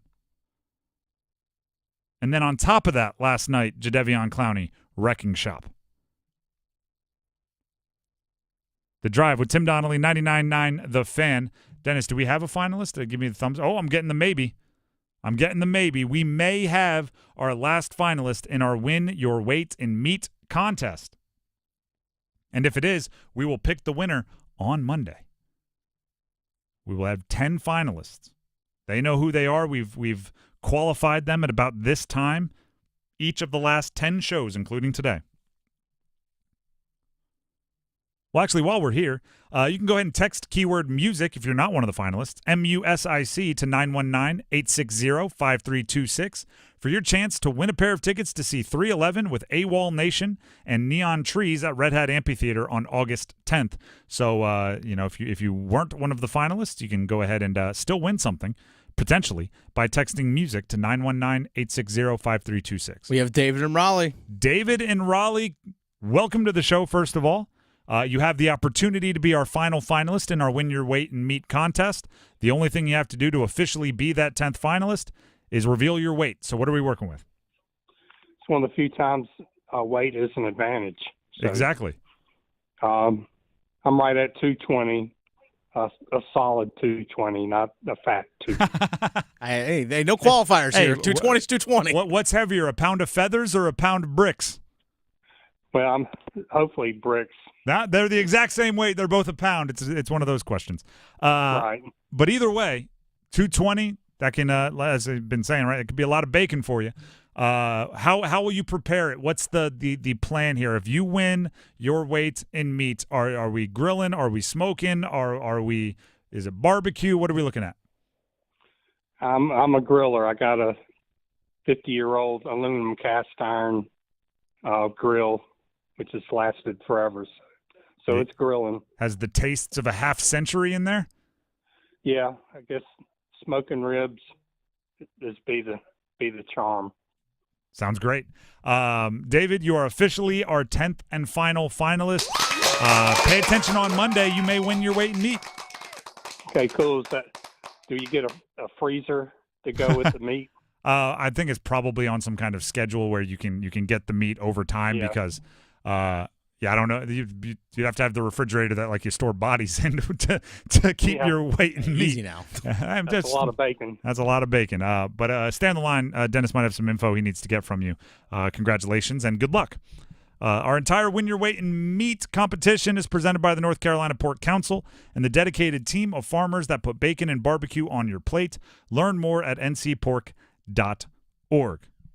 And also, by the way, whoever wins, and I think we went as the lightest contestant was somewhere around 120, and the heaviest somewhere up in the 260, 270 region. Whoever the winner is, whatever their prize is, that will be matched by the North Carolina Pork Council to a local food bank. So I guess if you're rooting for the food bank, you want one of the 260, 270 winners. But if you are one of the finalists, you probably just want yourself to win. And again, thank you to the North Carolina Pork Council for being involved and helping us put on this little competition here. So we've talked Clowney from the scrimmage yesterday. There's more to take out of that scrimmage, and we're going to talk about it in a second. But first, here's Dennis Cox. Hey, Dennis Cox here for my friends over at Law Tigers. I was actually earlier this week, had a little time off, decided to go for a nice long motorcycle ride. Almost got clipped right in downtown Raleigh. Someone decided to look right at me and pull out in front anyway. It's okay. I knew I was safe, knew what to do. I avoided disaster and all that kind of stuff. But I knew if something happened, that Law Tigers had my back. And this is where Law Tigers comes in if you are a motorcycle rider, because they're motorcycle riders too. They understand exactly what you're going through and the risks out there when you are on the road. And if you are ever injured in a motorcycle accident, call 1-800-LAW-TIGERS before you call your insurance company. Insurance companies want to pay you the least amount possible, whereas Law Tigers, like I said, they're riders too. They understand what your bike is worth. They understand what your gear that you're wearing are worth to you and what you're going through after an accident. Your case evaluation is always free, and they do not get paid until your case settles. Call 1-800-LAW-TIGERS, North Carolina's motorcycle lawyers. Law Tigers is a network of independent law firms who are members of the American Association of Motorcycle Injury Lawyers. Law Tigers is not a law firm. The Drive with Tim Donnelly, 99.9 The Fan, will be back with the question. The spotlight of the offseason, of the season for the Panthers, is on Bryce Young. And what did the scrimmage say about him? Stick around. Move your sports day forward. All this noise about College Football 25, the video game, right? It's a video game, but I can guarantee you this. At some point within the next 10 years, I'll say it right now, there will be a plethora of young college coaches who will credit this video game for getting them interested in a football career. Get set up. Join Next Up with Paul Ihander. Mornings at 9 on 99.9 The Fan, the Triangle Sports Leader. Picture this. The perfect summer barbecue. No stress, no responsibilities. Just all your friends, burgers sizzling, hot dogs cooking, Pepsi Zero Sugar fizzing, and a backyard of very, very happy people. Oh yeah, we could get used to this. Very, very used to this. Grilling. Better with Pepsi. For a limited time, get 2 20-ounce Pepsis for only $4.25 at Refuel. So hurry in and enjoy an ice-cold Pepsi today. Navy Federal Credit Union is back with more eligibility. Now you can hear all your favorites like, my brother's a veteran, I get amazing rates. My mom served, I get 24/7 member support. Grandpa was a soldier and now I'm a member. And who could forget, thanks to my father who served in the military, I'm now eligible for incredible member benefits. Call 1-855-800-2102 or visit NavyFederal.org today. Navy Federal Credit Union. Our members are the mission. Navy Federal is insured by NCUA, Equal Housing Lender. Theater Raleigh presents Bull Durham, a new musical playing Reynolds Industries Theater in Durham, September 10th through the 22nd. Based on the classic movie, follow Crash Davis and his Durham Bulls story in a new genre. Details and ticket info at theaterraleigh.com. Prescriptions require an online consultation with a healthcare provider who will determine if appropriate. Restrictions apply. See website for details and important safety information. Subscription required. Price varies based on product and subscription plan. Hey guys, did you know there's a generic form of Viagra that works just the same, but is 95% cheaper? And you can get it online? Go to hims.com/joy. Through HIMS, you'll get a free medical consultation, discreet shipping if prescribed, and the process is 100% online. To start your free online visit, go to hims.com/joy. That's HIMS.com/JOY. Why choose a Sleep Number smart bed? Can I make my side softer? Can I make my side firmer whenever I want? Can we sleep cooler? Sleep Number does that. Cools up to 8 times faster and lets you choose your ideal comfort on either side. 94% of Sleep Number smart sleepers report better sleep. J.D. Power ranks Sleep Number #1 in customer satisfaction with mattresses purchased in-store. And now save 40% on the Sleep Number Limited Edition Smart Bed. For J.D. Power 2023 award information, visit jdpower.com/awards. To find a store near you, visit sleepnumber.com. An army never rests. The same is true for the Salvation Army of Wake County. Serving the most vulnerable populations in our community, the Army shelters the homeless, feeds the hungry, provides after-school and youth athletic programs, senior programs, and responds to natural disasters. Beyond the red kettle and Christmas bell ringing, the Army is there to help those in need all year long. Learn more at wakearmy.org. The Salvation Army. We love beyond the holidays. Westwood One Sports presents this special update on the 2024 Summer Games. First final on the track in Paris, the men's 10,000 meters. Joshua Cheptegei of Uganda pulls away for gold. Grant Fisher from Grand Blanc, Michigan takes the bronze, the second American in 56 years to win it in the men's 10K. Galen Rupp won silver in 2012. The president of France, Emmanuel Macron, was on at La Défense Arena to watch the new king of France, Léon Marchand, make more history in the pool. Marchand blowing away the field in the men's 200-meter IM to claim his 4th gold medal of the Paris Games. Michael Phelps, Mark Spitz, and Kristen Otto, the only other swimmers in history to win 4 individual gold medals in one Olympics. And it will be a superstar final in men's tennis. Novak Djokovic and Carlos Alcaraz win their semifinals in straight sets, so it'll be a Wimbledon rematch Sunday on the clay at Roland Garros. With this Summer Games update, I'm Ted Emmerich, Westwood One Sports. Welcome to Staples. My son's teacher emailed his back-to-school list. He needs crayons and comp books. With Staples Hot Deals, you'll find super low prices on hundreds of items for school. Now they're saying he needs folders and glue. You got it. And markers? Of course. Oh, geez. Can we get a card, please? Save big on back to school with Staples Hot Deals. Right now, 24-pack Crayola crayons and comp books are only 45 cents each at Staples. Ends 9/14, in-store only, limit 10. Prices valid in select stores. Visit staples.com/stores/school deals. School is almost here, and if there's 2 things I can count on, it's my kids needing new outfits because they grow like weeds, and Kohl's stocking their favorite styles. With the back-to-school customer appreciation event going on, I scored 30% off tees, jeans, sneakers, and more when I shopped with a Kohl's card. No card? No problem. Rewards members save 20%, and everyone else saves 15%, plus earn Kohl's cash. When it comes to back-to-school, Paris Summer Games updates on 99.9 The Fan are brought to you by North Carolina FC. Get your tickets today at northcarolinafc.com.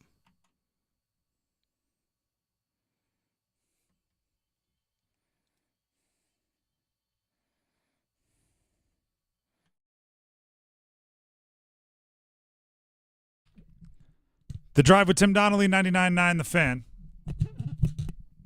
By the way, Fisher, who we were rooting on earlier in the 10,000 meters, bronze medal for the United States in the 10,000 meters. Apparently not a race we are traditionally very good at. Do not win medals in that race very often. So congratulations to Fisher of the United States.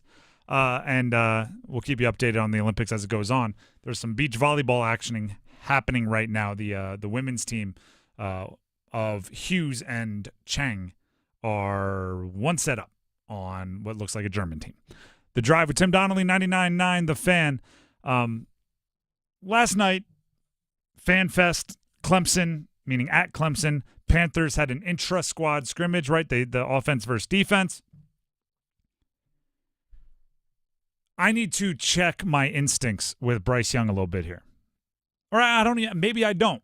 Maybe I don't, but we need to have the discussion. We should decide if we are taking the results as they are for Bryce this year, or if we are still on the context argument, right? Because, we talked about this yesterday. Bryce Young was not very good last year. I can hear all of you screaming, but that's not the whole story. Exactly. Context, right? Statistically, he was one of the worst quarterbacks in the NFL. But when you add in the fact that he did not have very good protection from his offensive line, and then that offensive line got hurt. When you add in that his wide receivers weren't getting open. When you add in that he dealt with play caller switches like 3 or 4 times throughout the year, it puts it all into perspective. And because so often last year that was the case, it's almost my default for him now, right?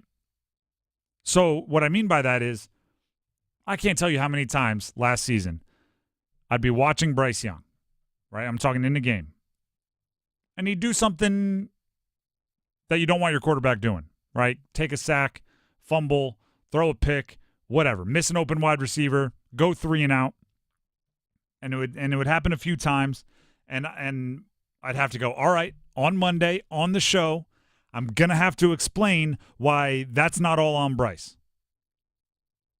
Right, because as somebody that studies the game, I would feel some kind of need to defend him.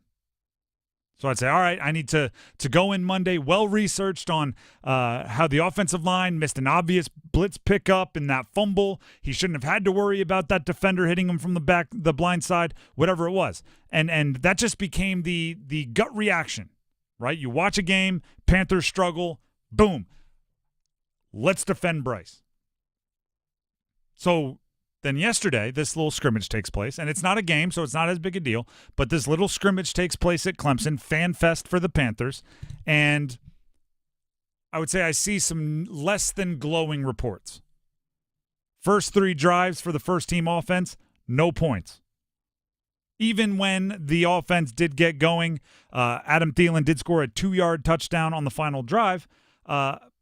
Unofficially, Bryce ended the night 11 of 18 passing with most of his completions on checkdowns and underneath stuff. That's not glowing, right? That's not what you hope from your number 1 overall pick going into his second year when everything's supposed to come together. And my instinct was to do exactly what we did last year. But they couldn't block Clowney. Maybe Taylor Moton didn't play very much. Ike Ekwonu still is getting it under him, getting his feet under him. The this, the that. It's new. That was my instinct, was to immediately jump to you're missing the full story about Bryce. And then something grabbed me and went, how long do you do that? Because guess what? The good quarterbacks in the NFL, like the ones whose names you know, the ones who have $50 million contracts, their supporting cast has flaws also. And if Jalen Hurts has a bad day, I don't immediately jump to, what you forget is Devontae Smith tweaked his ankle and the offensive line didn't have their best day. Like it's you kind of let those quarterbacks live and die with the production, with the product on the field. You know, I like to talk about the difference between a reason and an excuse. There's no doubt in my mind a lot of Bryce's struggles last year had reasons, right? Those were legitimate reasons. Tons of them. Why he couldn't thrive, couldn't dazzle us. This year, are they reasons or excuses? Right? This year, how long does everything around him create reasons that Bryce Young is struggling before they become excuses? And excuses are what you want to avoid, right? Excuses are how you end up paying a quarterback who is not very good $50 million a year because every struggle you just write off as, oh, well, that's not his fault. He's awesome. Oh, well, that's not his fault. He's awesome. And by the way, Usually I try to be like an answers guy, a solutions guy. I don't know if I have a great answer for this question. I don't know if I have a great answer for this question. I do know at some point in a young quarterback's career, it goes from, well, yeah, but he's being held back by, to, all right, you got to stand on your production, right? All right, yeah, your left tackle is weak. Get rid of the ball faster. Or at the line of scrimmage, anytime you see pressure coming off that side, make sure he's getting help with a tight end or a running back. Like there's at a certain point, it's like you can complain about it or you can have success anyway. Right? Because, I mean, the best quarterbacks in the league, and I'm judging him against the best quarterbacks in the league because, I mean, do we need to go through the trade again? You gave up DJ Moore and Caleb Williams and Darnell Wright and Tyreek Stevenson, or at least the picks that became those players. So, yeah, you have to kind of judge him against what a first-round pick should be judged on. First overall pick should be judged on. The good quarterbacks in this league, week in, week out, year in, year out, their offenses are pretty good. Regardless of, oh, they missed on this draft pick. Oh, they drafted a guy that's supposed to be his number one and he didn't end up being very good. Oh, the offensive line has a bunch of injuries. Like they find a way. Dave Canales after the scrimmage talked about Bryce's overall performance. I would say good, not great. I think that he definitely is going to be critical on himself on a couple of the plays. But I thought that when we had the protection and the concepts were there, he nailed it. And he was accurate just like we've seen all camp. And that was so exciting to see. I keep preaching finish, and that type of finish on the last drive, to see it all come together, I was really excited about the receivers. I mean, that's a pretty solid group of guys, different guys coming in and contributing, make plays. So that was great to see. Correct me if I'm wrong, but for Dave Canales, who is Mr. Rainbows and Chocolate Chip Cookies, like just everything is great, that's kind of harsh from Dave Canales. Oh, yeah. He said good but not great. And then he started talking about how Bryce should be critical of himself. That to me feels like Dave Canales' way of saying it without saying it, right? Like, I'm the most optimistic person in the world, so I think you did pretty good. Bryce is going to have some things he wants to be critical of himself with. Like, that's my microphone just fell a little bit. There you go. That's we all It happens. My mistakes as well. I'll own it. No excuse. There's something to be said for, and I don't know if we're there yet, right? It might be not this entire year, but there's something to be said for at a certain point, the reasons become less justifying. They become less like get out of jail free card. You throw an interception last year, well, he had no one open. The wide receivers weren't getting open. Mm-hmm. And he was forced to make a quick decision because the offensive line wasn't protecting. And it was a bad play call because the play caller switched that week. Okay, that's fine. Those are all reasons. Next year, 2 years from now, whenever that crossover happens, you throw an interception, I don't care that he didn't get open. I don't care that you were forced into a quick decision. I don't care that it was a bad decision. You're supposed to be the guy that mitigates the disaster. Throw it away, right? And that's the difference between the rookie mistakes, and the veterans. I know we've talked about it in the sense of you kind of throw out last year for Bryce because of all the crap that happened, so almost like treating this like a rookie season once again. So are we going to evaluate him like a rookie once again? If we're treating it like a rookie year, if we're completely throwing it out, then, okay, he struggles, we're treating him like he's a rookie. Yes, but part of like what he did last year wasn't good enough for a rookie, so he'd have to be better than last year for us to say he had a successful rookie season. Yeah. Like if we're counting this as a rookie season, when you throw the interception to the safety on the backside, which he did early, did they play the Bengals? Was it Jesse Bates that got him twice?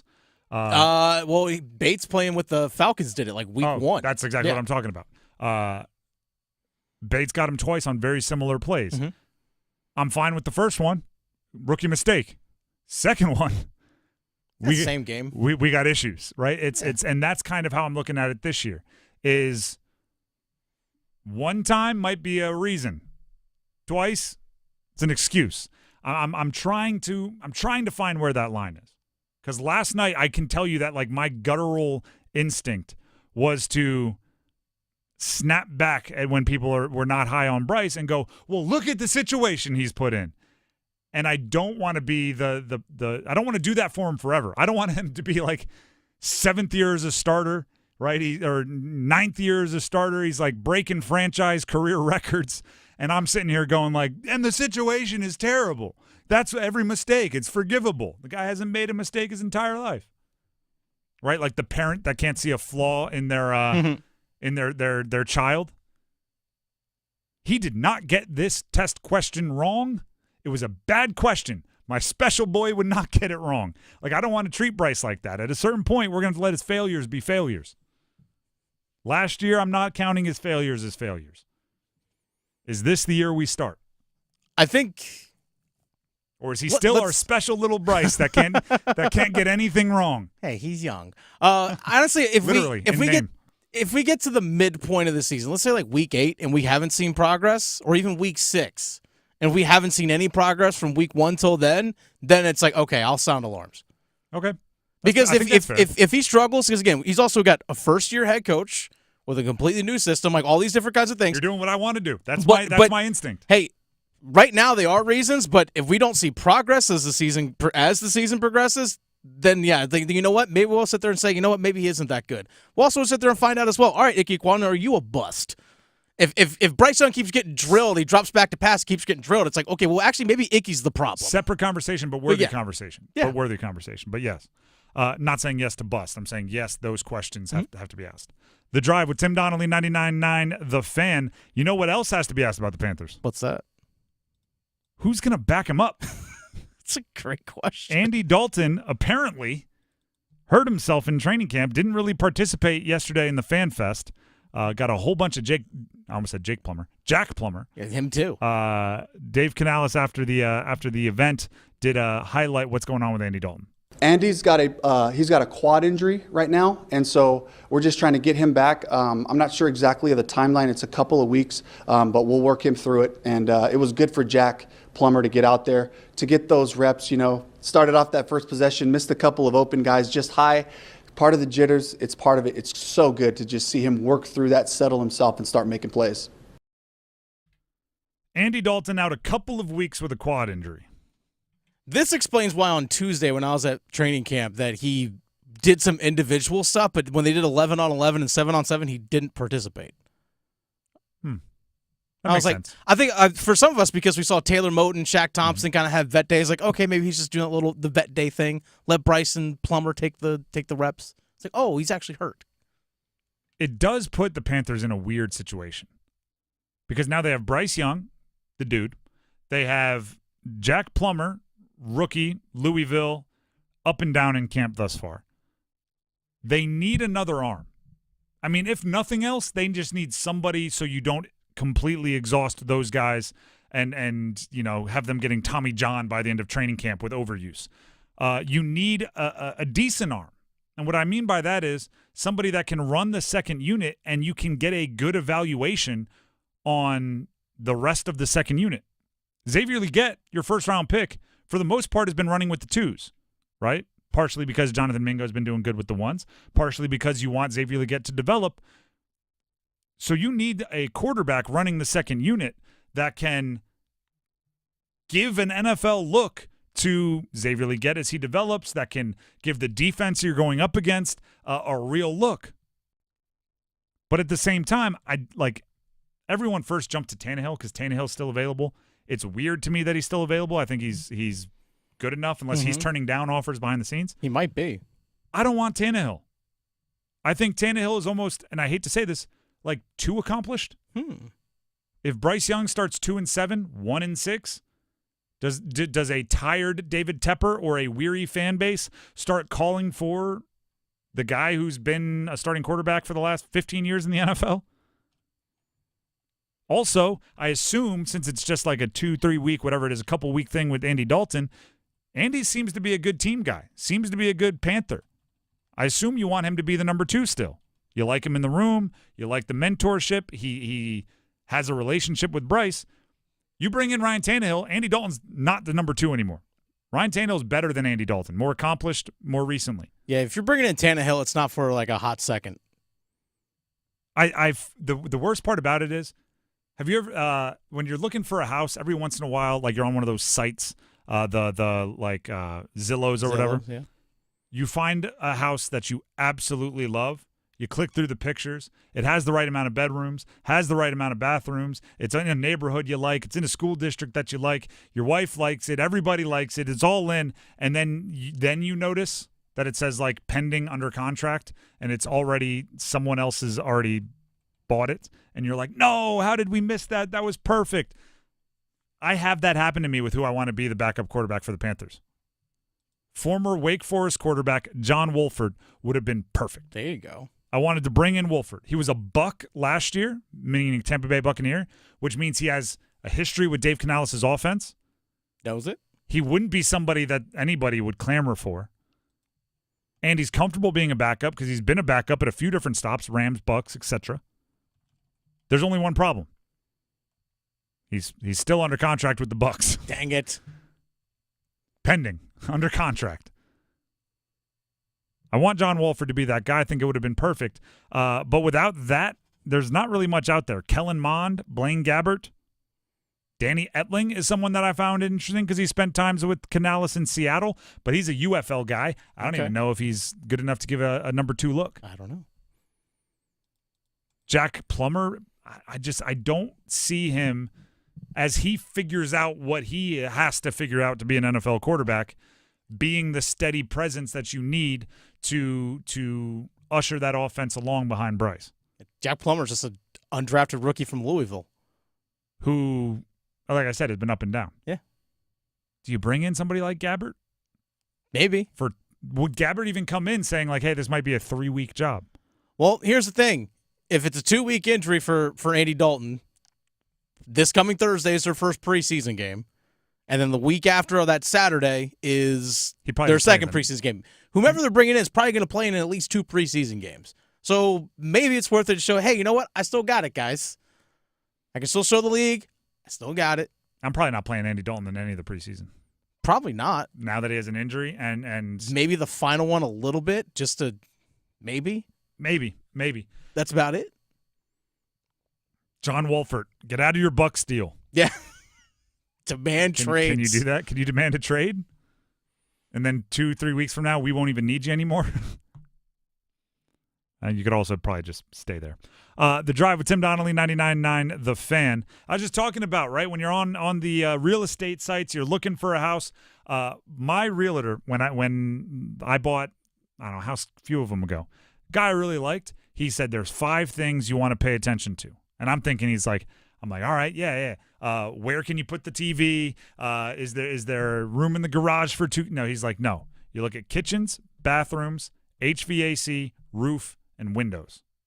He's like, if those 5 things are solid, then you can get into the wants. But those are the things you really, really need to look at. And all right, HVAC, that's expensive, right? Roof, don't want it to leak.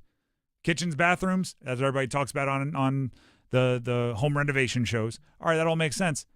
Slid windows in there. I was like, really, windows? And he explained how the windows can raise the value of your home, but also for energy bills, also for the big catastrophic things that come with home ownership, right? When there's leaks and things like that, your windows are a point. And that's why I always tell all of you to talk to my partners at Window Nation. If you want to take one of those 5 big things about your house, cross it off the list, and never worry about it again, call Window Nation. They have not only do they put in excellent quality windows with expert installers and experts that'll come explain to you how it'll impact your energy bill and everything else, it also comes with a lifetime warranty. Lifetime, right? As long as you own that house, you get a chance to take advantage of that warranty. They can install them in 1 day or less. That's a big part of your house, big part of worrying about being a homeowner. Just cross it off your list. Window Nation has it from here. And on top of that, right now, buy 2 windows, get 2 windows free. Plus, pay nothing with no interest for 2 full years. Give them a call, 866-90-NATION. That's 866-90-NATION. Or visit windownation.com to schedule. That's windownation.com. We have Real Bold Predictions coming up next. Don't go anywhere. The Adam Gold Show. Does the ACC need their own Paul Feinbaum? Not really. You know what the ACC really needs? They need NC State to beat Tennessee. They need North Carolina to beat Minnesota. They need Clemson to be good against Georgia. Win? I don't know, man. Georgia's a brick wall. But look the part. And Miami? Beat Florida. That's what the ACC needs. Win some of these games. The Adam Gold Show, weekdays starting at noon on 99.9 The Fan. It's bow time. A leg and thigh dinner from Bojangles for just $5.99? Leg and thigh dinner from Bojangles for just $5.99? So crispy. So crispy. And juicy. And juicy. So much flavor. So much. Stop it. What are you doing? What, you expect me to get this delicious deal and not say anything? You're unbelievable. You're unbelievable. With a boldly seasoned leg and thigh, choice of fixin', a biscuit, and legendary iced tea, it's a deal so good it's worth repeating. So eat and repeat while it lasts. It's bow time. It's bow time. Dine in, drive through, or tap your favorite delivery app and have Bojangles come to you. Satisfy your craving for flavor right now with Bojangles 2-piece dinner. 2 pieces of Bojangles dark meat chicken, your choice of fixin', a biscuit, and iced tea for just $5.99. That's right, just $5.99 for limited time at participating Bojangles. What are you waiting for? When you're hungry, it's always bow time. I'm Olympic gold medalist Raleigh Gaines. Did you know that the world's largest multi-sport event in 2029 will take place right here in Central North Carolina? It's the World University Games, which will feature over 7,000 of the world's best collegiate athletes competing in 18 Olympic sports at venues across much of Central North Carolina. It's not too early to learn more about or even get involved in the World University Games. Lenny went to college and racked up huge debt. A little bit over $100,000. For a degree he couldn't use? Now what? I had a friend that went to my computer career and they talked to me about it. He was done in just months. I did do it online. They even helped him get hired immediately after graduation. One of the things I love about IT is that you can work from anywhere you want. You could become an IT pro in just months with zero experience at My Computer Career. It worked for me and I know it can work for you. It's not rocket science. It's mycomputercareer.edu. Navy Federal Credit Union is back with more eligibility. Now you can hear all your favorites like, my brother's a veteran, I get amazing rates. My mom served, I get 24/7 member support. Grandpa was a soldier and now I'm a member. And who could forget, thanks to my father who served in the military, I'm now eligible for incredible member benefits. Call 1-855-800-2102 or visit NavyFederal.org today. Navy Federal Credit Union. Our members are the mission. Navy Federal is insured by NCUA, Equal Housing Lender.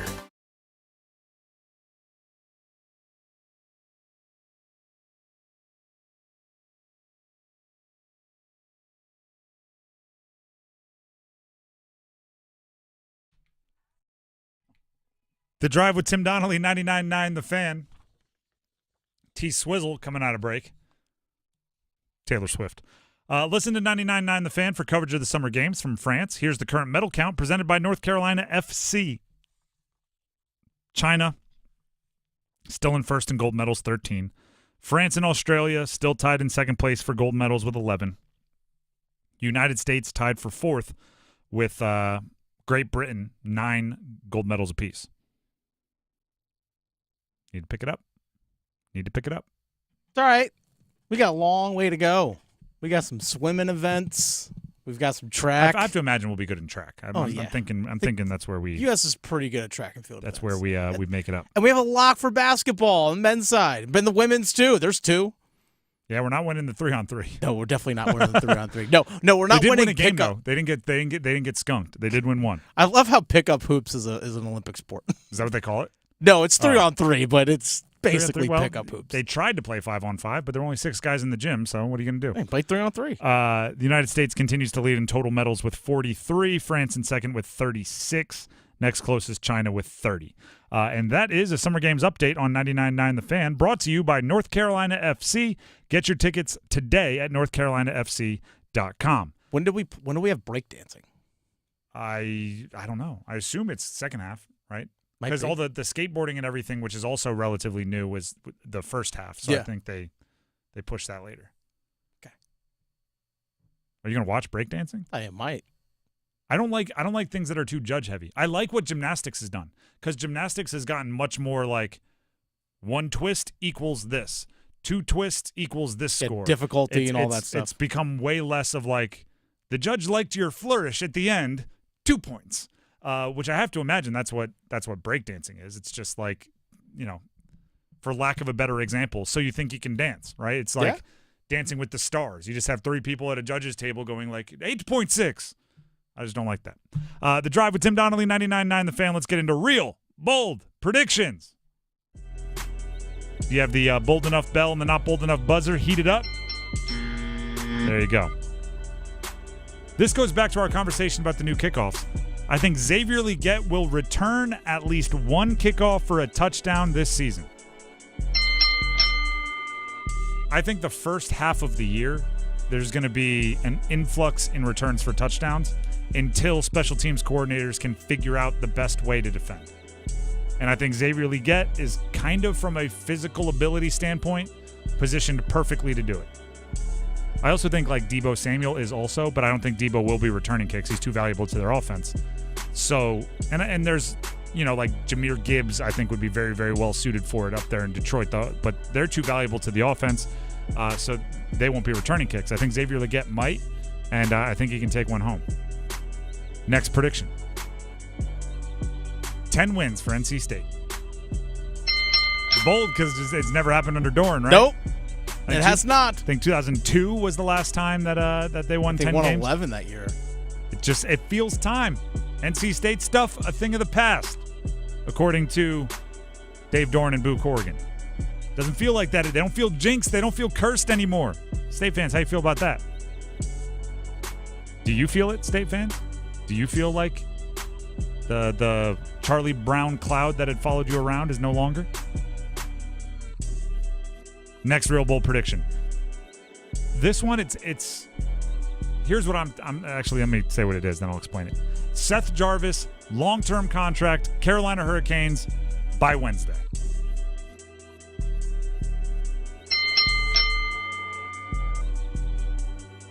Yeah, like I don't think it gets done by Wednesday. That's why I said it was bold. I think it's so quiet, something must be happening. Right? It's I talk about I have a 3-year-old at home. Like if he's in another room and you hear him giggling, you hear him like turning whatever, like moving chairs, you're like, all right, cool, he's doing something. It's when he goes quiet for like 4 minutes that you start going, all right, there's definitely something going on in that room. Mm-hmm. What is he into? That's kind of how I feel like with the Canes right now. It's like if I heard, they keep talking to his representatives or they're working. Like if somebody was trying to sell us that something was happening, I'd be going, I don't know. But the quiet, I think they're actually working behind the scenes. I think it's done by Wednesday. Here's the thing: when training camp doesn't start for like a month, long time. Yeah, there's your deadline. I don't think they need a deadline. Well, you gotta have a contract to play. No, I'm saying I don't think they need to wait till the deadline to get it done. Oh yeah. I do think some players, it's like when there's a little bit more disagreement, I think a deadline is good. But, I mean, the Canes love Jarvis. Jarvis loves the Canes. Don't need to wait. Next real bold prediction here on The Drive with Tim Donnelly on 99.9 The Fan. The Panthers beat the Patriots to open the preseason. Part of this was just to remind everybody that by the time we do our next real bold predictions next Friday, Panthers will have played a preseason game. They will have. On Thursday against the Patriots. A lot of Jack Plummer out there. They beat him by, I don't know what number needs to be bold, 7? They beat him by double digits. All right. Here's my justification for this, right? And I think like making predictions about the preseason is as much about motivation. Like if a team wants to score 40, I think they could score 40. They just got to choose it. Remember when the Ravens were on like a 40-game preseason win streak? Just because John Harbaugh was the type of guy that wanted to win, right? Wanted to build culture, whatever it is. Like he valued it more than the guys he was going up against. How in the world would Dave Canales' energy lead to anything but trying to win preseason games, right? He's the guy that's like, preseason, are you kidding me? An opportunity to get on the field and score more points than my opponent? I know that sometimes I think, have you heard of like, no, I know you've heard of it because we've referenced it. The anger translator. Oh, yeah. It's a Key and Peele sketch. Mm-hmm. I feel like if you were to do that for Dave Canales, his anger translator would just be like a happy golden retriever. He's actually more happy internally than he talks, right? It's like the opposite. He's like, yo, it's a great day to play football. I mean, who's not excited to see Jadeveon Clowney play great football? And then they go to the anger translator, and it's just like a golden retriever wagging its tail. He's like, I feel great about playing football right now. So I think going into a preseason game, he's like, yeah, we're going to win. It's a great day to win. Speaking of Jadeveon Clowney, next real bold prediction, 10 sacks this season for Jadeveon Clowney. 9.5 is his career high. Mm-hmm. He's going to be the focus of every offensive game plan. But he was wrecking shop in a scrimmage yesterday, and that's going to continue. Is any of this coming across as me trying to speak it into existence? Last one I have for you. Real bold prediction. This has been the same real bold prediction for 3 straight weeks. The ACC will have 3 teams in the college football playoffs. The ACC's got to back me up. They're guaranteed 2, right? Nope. No? Not yet. I don't think any of that's been approved yet. Oh, okay. They're literally just going off ranks. Okay. You get your conference champion in. Yeah. And then at large. Okay. I wasn't sure when they were planning on kicking that into gear. I think there's probably when they go to 17 more committees that need to be consulted, right. and there's a couple politicians that want to get involved. I'm sure they do. And let's be real. Somehow ESPN is going to have a say. There's. They also probably will. I mean, that's not. None of what I just said is a joke. It came across as a joke, but I think there's a better than 50% chance most of that is true. There's truth in comedy. But yes, I hope they get 3, and I need them to back me up on it. Everyone's saying like the ACC needs a Paul Feinbaum. They need like a media homer that just shills for him nationally. Well, the thing that the SEC does for Paul Feinbaum a lot of the time is they back him up, right? They give him something to shill. I'll shill for the ACC. I need them to give me something to shill. NC State beat Tennessee early. Miami beat Florida early. Mm-hmm. Get 3 teams to the college football playoff. And then I'll be like Will Ferrell and Old School at the debate. I'll be up there just crushing people. The Drive with Tim Donnelly, 99.9 The Fan. The starting 5 is coming up next. Do not go anywhere. Evan, Canty, and Michelle are unsportsmanlike. Dak Prescott should be the one voice in that organization. He always says the right thing. He always presents a great front, and he always presents team first, winning, class. He's awesome. He should be the one voice. They will never do it. There shouldn't be the Jerry Jones weekly radio show. There shouldn't be the Jerry Jones press conferences, all the different things he says. But that man, Dak Prescott, should be the one voice in that organization. Mornings from 6 to 9 on 99.9 The Fan, the Triangle Sports Leader. Wait, she's posting pics with a dude in Mexico. We just broke up. If Heineken Silver was a doom-scrolling ex-boyfriend, it would have all the feels. None of the new boyfriend jealousy. She looks happy. I'm gonna message her. Hey, Stace, loved the super cute post with @RideRyan7. Enjoy Mexico and that ceviche spot from last year. Send pics. Heineken Silver, world-class light beer. Only 2.9 grams of carbs and 95 calories. All the taste, no bitter endings. Order now at Heineken.com/silver. Must be 21 and older to purchase. Enjoy Heineken responsibly. Batter up.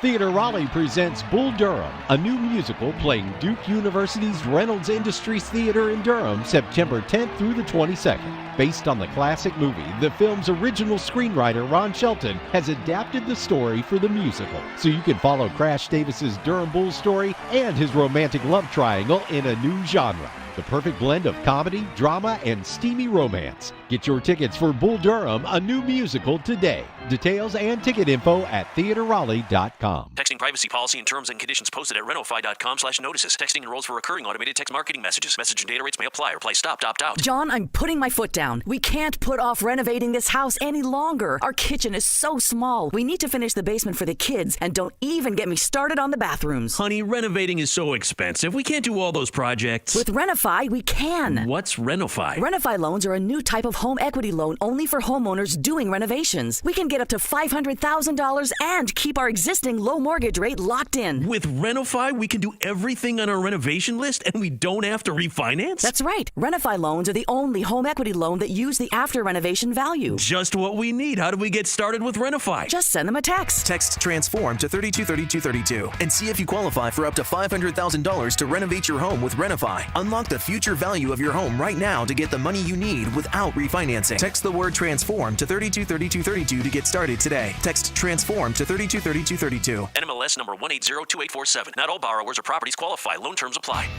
Nothing makes being outdoors better than having the right gear and the right crew. So here's an idea. Let Mountain Dew supply the gear and you bring the friends. Because when you buy specially marked multi-packs of Mountain Dew, you can collect points and earn epic limited edition outdoor gear. So buy Dew, collect points, get gear, and get outside with Mountain Dew outdoor gear. Open to legal U.S. residents 18+, subject to program terms at dewoutdoors.com and 12/31/24, void or prohibited. Want a great deal on Mountain Dew? Handy Hugo's offering 2 20-ounce Mountain Dews for just $4. Do the Dew at Handy Hugo's today.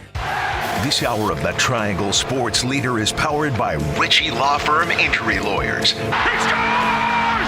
What a comeback! Visit GotBryan.com. That's GotBryan.com. WCMC HD1 Holly Springs. Take us with you on radio, web, app, Alexa, and YouTube. 99.9 The Fan, the Triangle Sports Leader.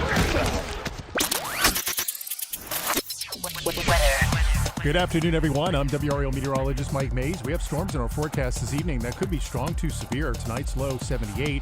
Showers and storms likely for your Saturday. Some could be severe. Flooding is a potential. The high temperature 91. More storms also for Sunday. Weather update brought to you by Newcomb & Company, where your comfort is their business. Visit newcombandcompany.com. 5 o'clock check of your money. Dow Jones is down 610 points to 39,737. Market update brought to you by the Good Feet Store. Ready to step into a healthy and active lifestyle? Come to the Good Feet Store and experience the difference. Discover how a simple step can lead to a life of pain-free possibilities.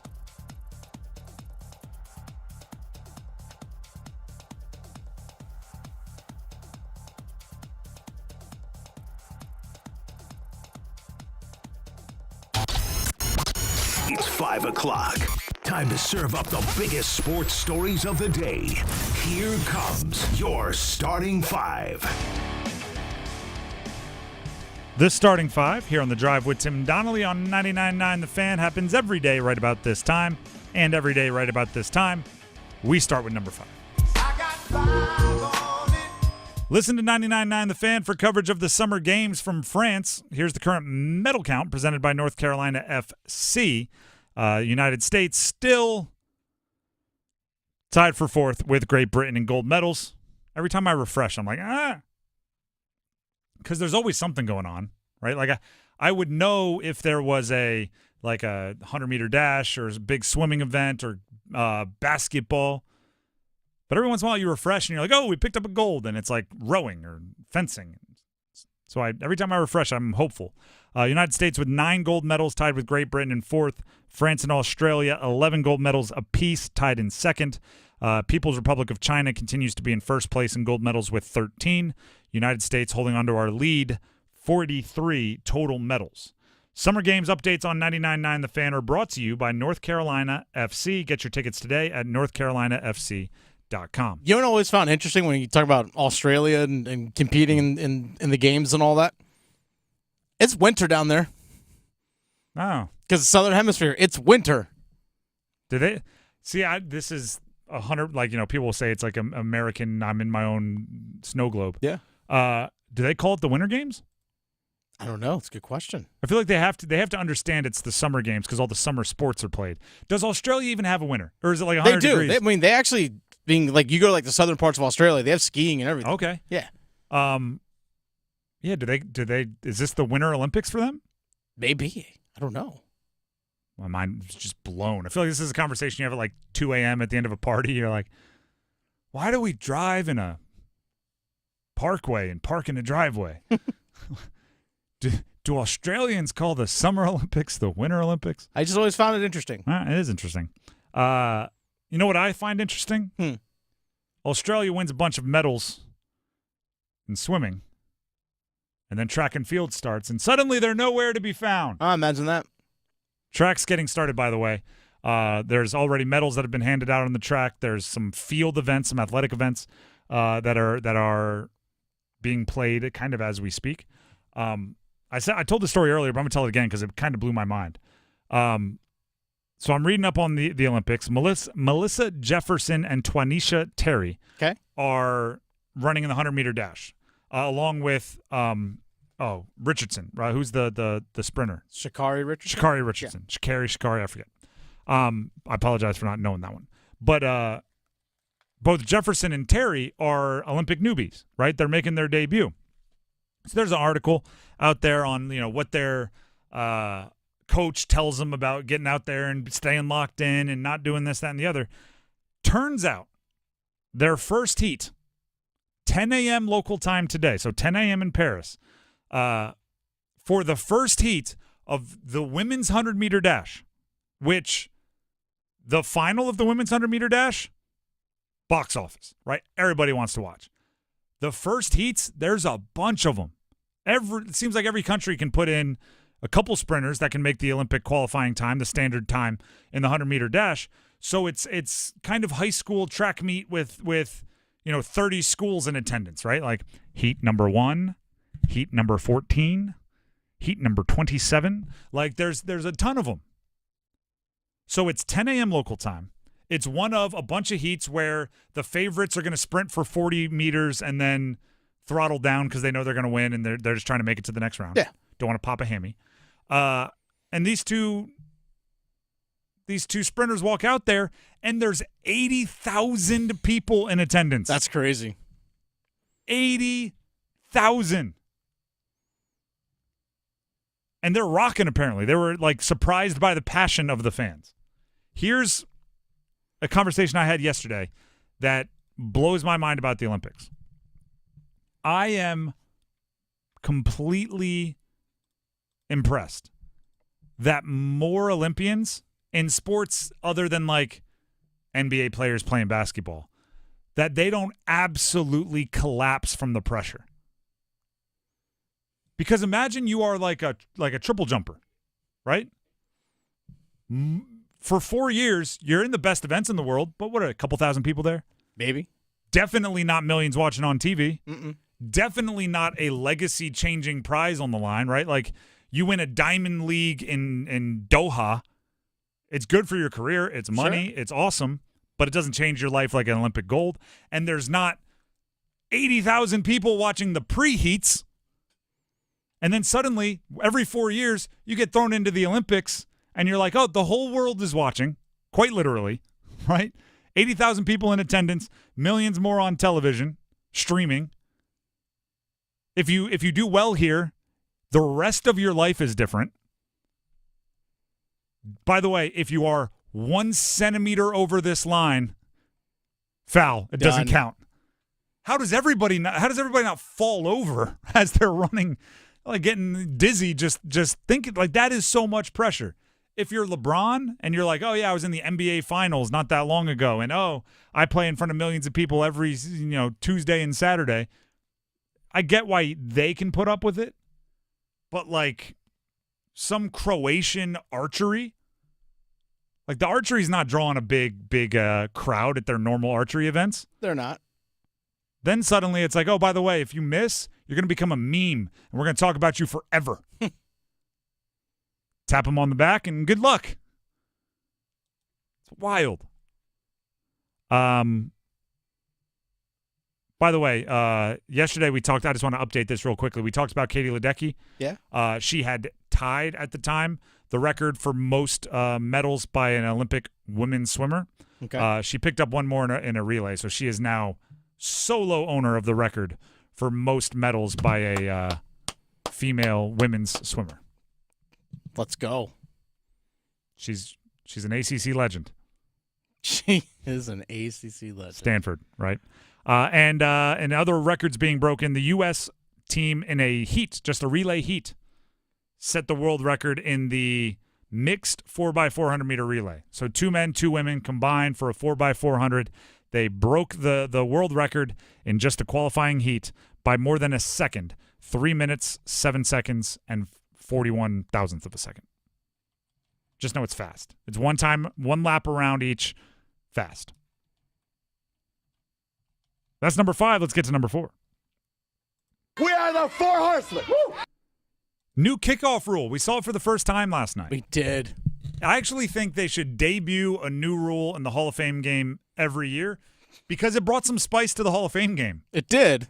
They had Aikman and Joe Buck talking about it. Like people were genuinely curious to see what that new kickoff rule would look like in the in an NFL game. And I'm not saying we got it with like first teamers, but we got it. Dennis, what'd you think? I know you watched at least a couple of them. I did. I thought I was kind of enamored by it. I was locked in. I was like, "Oh, this is different. This is new." And I love the fact that they made a part of the game that became relevant again. Mm-hmm. Now, again, they fundamentally changed how it's done.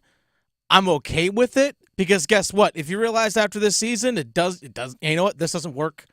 You can always go back to what you were doing before. True. Although the NFL, I don't think they admit they're wrong ever. No, they never do. Roger Goodell's not going to come out and be like, "My bad. Go back to the old one." I mean, this is also part of like the rules and competition committee. Like they which includes which includes coaches. They have input on all this as well. But I like it. I think it's kind of neat. I think it's just a little bit different. And again, it makes something relevant. And I'm just waiting for the first time we see someone just pop through and bust out along the 65-yard return. Do you know what I thought was funny? The returners looked very timid. Yeah, they weren't sure what to expect. I think they shouldn't be judged on the first time ever doing it in an NFL game. But there were a few times I was like, why'd you go there? At one point there was one breakthrough and they ran right into him. It was a really weird. It's going to take everybody some getting used to. Obviously, it doesn't matter if it takes us some getting used to watch it. But the players, everybody, the special teams coordinators, it's going to take everybody some time to get used to it. And I thought it was also interesting. They talked to Devin Hester during the game about it. And because Devin Hester's going to the Hall of Fame, they honored the Hall of Fame inductees during the game. And they did little side interviews. And Devin Hester was like, man, I wish I could try it. Right? And it came across very much to me from Devin Hester, maybe the greatest kick returner to ever live. Not him saying like all of us former athletes, man, I'd give anything to be out there one more time. He was very much like, no, I want another puzzle to crack, right? I figured out what to do in the old kickoff on the old punt returns. This next one hasn't been figured out yet. This is the way I'll describe that. There's obviously a bunch of interviews with Kobe Bryant that have been circulating online since his passing. Mm-hmm. There's one where they ask him, is there any offensive player you never figured out? And he goes, well, I'll say I didn't figure out him yet. And he was talking about Kevin Durant. And he goes, because, he showed up kind of near the end of my career. I didn't play him very often. So I retired without ever having figured out what the way to get him, right? And then he started listing all these other great scorers. And he was going this guy, you got to force left. This guy, he's always going to go over his right shoulder. This guy, you need to let him dribble. He thinks he's a point guard. And he was going through them all, and I made those up. But he's going through them all. And then he goes, and Kevin Durant, I retired before I figured him out. I feel like that was what Devin Hester was doing watching last night, going man, I retired before I got a chance to figure out how to score off of this new thing here. And it was just he was longing for, I want to prove I could do this one too. But it's new. It's definitely new, and it's interesting. The Drive with Tim Donnelly, 99.9 The Fan. That's number 4. Let's get to number 3. 1, 2, 3. This is weird because it feels like it happened a long time ago. Today is the day, officially, that the Big Ten welcomed in USC and UCLA and Oregon and Washington. And it's the first day, officially, that Arizona and Arizona State and Utah and Colorado are in the Big 12. So this is when we know when to get birthday cake. A year from now, hey. To me, it's more like when you celebrate the day you got your dog, is like a gotcha day. Yeah. To me, this is the Big 12 gotcha day for the Pac-12 strays. We get a new toy. The Pac-12 strays. You get a new toy, buddy. Yeah, you get to eat a people cookie, no chocolate. It's weird. You know, the funny part is you think you've wrapped your head around all this realignment, right? You see Stanford and Cal and SMU at ACC kickoff, and you think, all right, I've got it. And then you're watching, like, you know that Big Ten, the animated map that they show you, and they go all over the place before Big Ten games. Mm-hmm. And they're like, it's a little cartoon, but it's, here's Madison, Wisconsin. And then they zoom over to State College. They released the one today that starts in, like, the Pacific Northwest and whips down to L.A., and I'm just like, that's not right. The Big Ten doesn't go to California unless they're going to play the Pac-12 in the Rose Bowl. Now it's what are we doing here? I actually think let me go ahead and find it. Let me do my best to find it. Ralph D. Russo of the Associated Press put it in a funny way. So I'm going to find the tweet real quickly here. Here it is. He tweeted this out at 9:19 in the morning.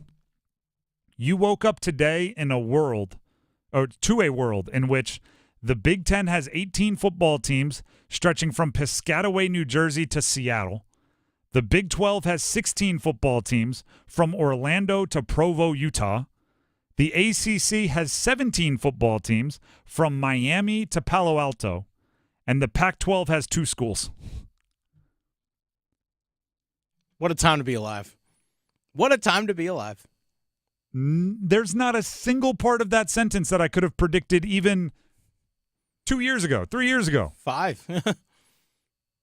There's not, like, 0%. So that kind of is this thing, right? Gosh, I don't know why I'm going so weird with the references today. Who's the he's like a scientist that goes on all the late night shows? Tyson? Sure, we'll go with it. I forget his name. Bill Nye? He's interacted with Bill Nye. Okay. I forget his name. Mustache. Talks about the solar system and stuff. No, anyway. Okay. He was asked by one of the late night hosts, like, what is our biggest fear for, like, the future of humanity? And what he broke down was, he was like, well, if you go back to this point in time, it would have been, tuberculosis. Or if you go back to this point in time, it would have been, everyone was afraid of Y2K. But the thing is, you were never able to predict what it was going to be. So he was like, the thing that we should worry about in 2100 is the unknown. It's the thing that we can't predict. Because if you look through history, if you're never able to predict the biggest scare, why would you be able to predict the next one? So I look at it like this, and I go, I couldn't predict UCLA and USC going to the Big Ten. I couldn't predict the demise of the Pac-12. I couldn't predict the ACC bringing in SMU of all, as well as Cal and Stanford, right? Definitely couldn't predict whatever's happening with Colorado and Dion, and then they end up in the Big 12. So if I haven't been able to predict anything that's gone on in conference realignment up to this point, why would I expect to be able to predict what happens next? I have some ideas. I have some guardrails. I have some slight knowledge about grant of rights contracts that have been signed, so I maybe I know just enough to be dangerous.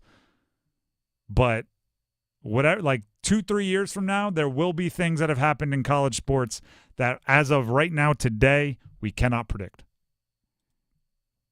The only constant is change. Like that. That's a little fortune cookie wisdom at the end there. There you go. What are the lottery numbers? I don't know. I was going to try to give you some. I got nothing. But I do know what the next number is in our starting 5.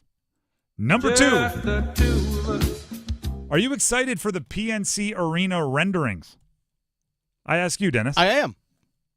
PNC I am excited Arena. about what the possibilities they're going to do there at PNC Arena for us as fans. So the PNC Arena is going through a renovation. There's certain money that's been committed. There's deals that have been made. And the Centennial Authority, yesterday, they had some meetings and put out some concept images I like it. I feel like I'm very jaded when it comes to this kind of stuff. If I had a nickel for every time I've seen a rendering of a stadium, of an entertainment district, of a new football facility that didn't end up looking anything like what the rendering said they were going to be, I'd have at least a couple bucks. At one point in time, wasn't there there was one, was it Tennessee that was going to have a beach? They were going to have like an actual wave pool outside their stadium. Something weird like that. I see stuff that is outlandish. Like you give an architect or a designer like carte blanche and they come back with like, here's the cool part about the new Panthers arena. It's going to have live Panther cages. It's like, okay, all right. Mm-hmm. Guess what it's probably going to look like? The last 9 stadiums that have been built, because they all kind of end up doing the same thing. You set up more money-making opportunities, meaning more storefronts. You set up more suites. You set up more merch areas. And you put something cool on the outside and you call it a day. So I'm looking at these renderings and like massive glass walls and like a whole different kind of view from the outside. New, like, I don't even know what they're called, perches, balconies on the inside that you can kind of have standing room only, really cool seats. Like I'm in. If you can pull it off, I'm in. You know what the hard part is? Paying for it. Yeah. Even Isley, the head of the Centennial Authority, was like, we love it. Now we got to find out a way to pay for it. So which is the whole thing. Basically, all the renderings that we saw were, if you could have everything you wanted, this is how it would look like. But then obviously you start cutting back, like, all right, that's a little bit more of a luxury. This is more of a necessity. You start making those decisions as you get closer to the event, or to the time that actually is to break ground and start doing stuff. But the thing that I actually like for fan bases, like they're talking about there's a potential of a bar where you can still watch games from the upper level and the 300 level at PNC Arena, which I think is kind of neat because it's not easy for everyone to get to a 200 level bar or something along those lines to watch. Oh, if I can go to the 300 level, have my ticket up there, and still go to this bar, sit, watch a game. To me, I like the thought of that as well because I think it spreads out the opportunity for fans across the entire arena to still have that luxury experience without having to pay that luxury price. I'm going to say something that I never thought I'd say. $300 million doesn't go as far as it used to. It does not. I think, because it does appear like $300 million can do a lot for the PNC Arena and the concourse and everything. It's not going to fulfill all your wildest dreams. It's not. Which is wild to say out loud. But you hope things like what you're saying, you hope they make it, right? Because if there's 10 cool things about the renderings we've seen, I think 3 of them are going to be kept and 7 of them are going to be bailed on. And you just hope the things that you like are some of the ones that they're able to keep. So yeah, I'm a little jaded. I don't think the giant glass wall is going to make it. Have you heard the stories about the giant glass wall in the Viking Stadium? No. So it's like, I think it broke records for like widest pane of glass or something like that. Okay. They had to come back a year later and etch the whole thing because birds were dying by the boatload. Oh, really? Flying into the glass. Interesting. That's 100% one of those things where it's like the architect said it would be cool. Didn't think about the application of it all. Wasn't that something that was at Boise State in their blue field? I guess birds were thinking it was water. Oh, that's so funny. They were like diving down into it and that's funny. How'd they stop themselves? I don't know. Or do they just put them in concussion protocol and call it a day? Gosh. That's number 2. Let's get to number 1. Go 1! Panthers scrimmaged yesterday. It's something between a practice and a preseason game. And a preseason game is nothing but a glorified scrimmage. So we'll call this like half a scrimmage. They went to Clemson, Fan Fest, and had some real drives, right? Some like actually moving the ball drives. My initial reaction is 2-part. 1, apparently Jadeveon Clowney is a monster. Apparently he lived up to all the hype, and he's in the groove. Here's Dave Canales on Jadeveon Clowney being disruptive during the scrimmage. I mean, who's not excited to see Jadeveon Clowney? Disruptive was the word that I used early on when we got him, and he was ruining things for us a lot today. I love seeing the ones versus ones in this type of a setting to see really what we have, and I was pleased with the defensive performance, especially early on. If Jadeveon Clowney is ruining other teams' offense, that is a massive compliment to him and a huge feather in the cap of the defense for the Panthers. The offense didn't show as well. First 3 drives with the ones, no points.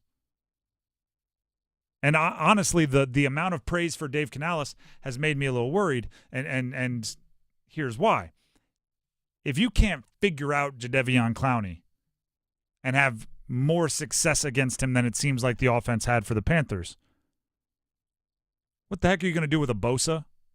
What the heck are you going to do for Max Crosby? What the heck are you going to do for Cam Jordan? What the heck are you going to do for any of these defensive ends that, by the way, Jadeveon Clowney is very, very good. Don't get me wrong, but he's not been like an all-pro first-team edge rusher like some of these guys that you're going to have to face will be. When Dave Canales was asked, because the last drive for the ones on offense was good, touchdown drive ended with a short touchdown from Bryce Young to Adam Thielen. After the scrimmage, Dave Canales was asked by a reporter, hey, what was different about that last drive? What got the offense going? And the first answer was, well, Jadeveon Clowney wasn't on the field. I'll tell you right now, if within your squad, like, offense on defense scrimmage, if the way you make your offense better is by taking the best players off the defense, that says more about your offense than your defense. Because like I said, when you look at your schedule, the other teams aren't going to other teams aren't going to go, all right, well, you had 3 rough drives, so this time we won't put our best edge rusher out there. See if you can't get something rolling. It's not how any of this works. But grain of salt, handful of salt. It was half a scrimmage. We'll see how they play out in the preseason, and obviously nothing matters until the actual games start, but that doesn't mean we won't react. The Drive with Tim Donnelly, 99.9 The Fan. Here's our very good friend, Dennis Cox. Hey, Dennis Cox here for my friends over at Law Tigers. I know something that's important for anyone out there that is on the roads, whether you're riding a motorcycle or driving a car or even riding on a moped. It's all about being safe out there, right? Everyone should be safe out there. Everyone should hopefully be paying attention, not texting on their phones and doing all those kinds of things when you're going down the road. But I know as a motorcycle rider, sometimes you're a little bit more vulnerable. You always have to make sure that you are doing everything safe with how you position yourself in your lane, make sure you're wearing the proper gear, all those kinds of things to make sure that you avoid accidents. But unfortunately, whether you're in a car, you're in a truck, whether you're on a motorcycle, accidents do happen. If you are injured in a motorcycle accident, this is where Law Tigers comes in. Law Tigers, they're motorcycle riders as well. So if you're ever injured in a motorcycle accident, call them first at 1-800-LAW-TIGERS before you call your insurance company. The insurance company just wants to pay you the least amount of money possible. Law Tigers, they're riders too. They understand what your bike and your gear are worth and what you're going through after an accident. Your case evaluation is always free, and they do not get paid until your case settles. So call 1-800-LAW-TIGERS, North Carolina's motorcycle lawyers. Law Tigers is a network of independent law firms who are members of the American Association of Motorcycle Injury Lawyers. Law Tigers is not a law firm. We have the numbers game coming up next, and we need 2 contestants. The number to call, 919-860-5326. The prize for today is a pair of tickets to see Train with REO Speedwagon at Coastal Credit Union Music Park on August 9th. We've been giving away these tickets all week. This is your last chance to win them. So if you want to play the numbers game, if you want to win the Train and REO Speedwagon tickets, 919-860-5326. We need 2 contestants because the numbers game is coming up next. It's the summer of soccer. Swiderski for Capetti. It's stolen away by Hack. Hit the line by Gaines. A shot. He scores! All the saves. Polina with brilliant quick footwork across his 6-yard box to be able to recover and grab the strike from Kubo. All the goals. Sends it back into the area for Swiderski. One touch. He scores! The Triangle's home for Charlotte FC action. 99.9 The Fan. the Triangle Sports Leader.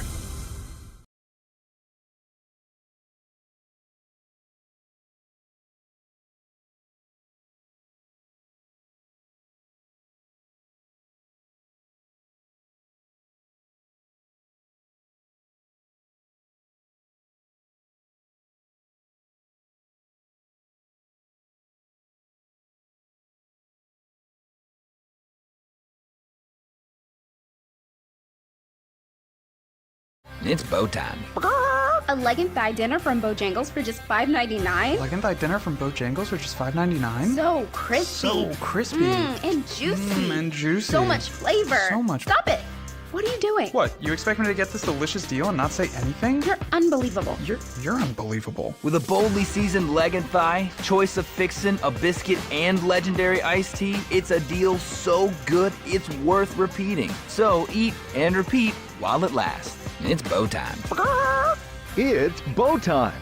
Dine in, drive through, or tap your favorite delivery app and have Bojangles come to you. Satisfy your craving for flavor right now with Bojangles 2-piece dinner. 2 pieces of Bojangles dark meat chicken, your choice of fixin', a biscuit, and iced tea for just $5.99.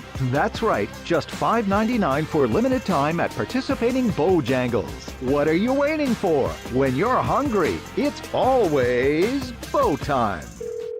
Thanks for calling Discover. This is Diego. Hi, Diego. It's Jennifer Coolidge. I just want to say your cashback match makes me feel so special. It really inspired me. That's great. Doubling the cashback you've earned at the end of your first year is what we do. Well, I'm doubling everything now. Double dating, double dipping, double feature, double header, double whammy. Basically double or nothing. You earn, we match. Discover Cashback Match. See terms at discover.com/creditcard.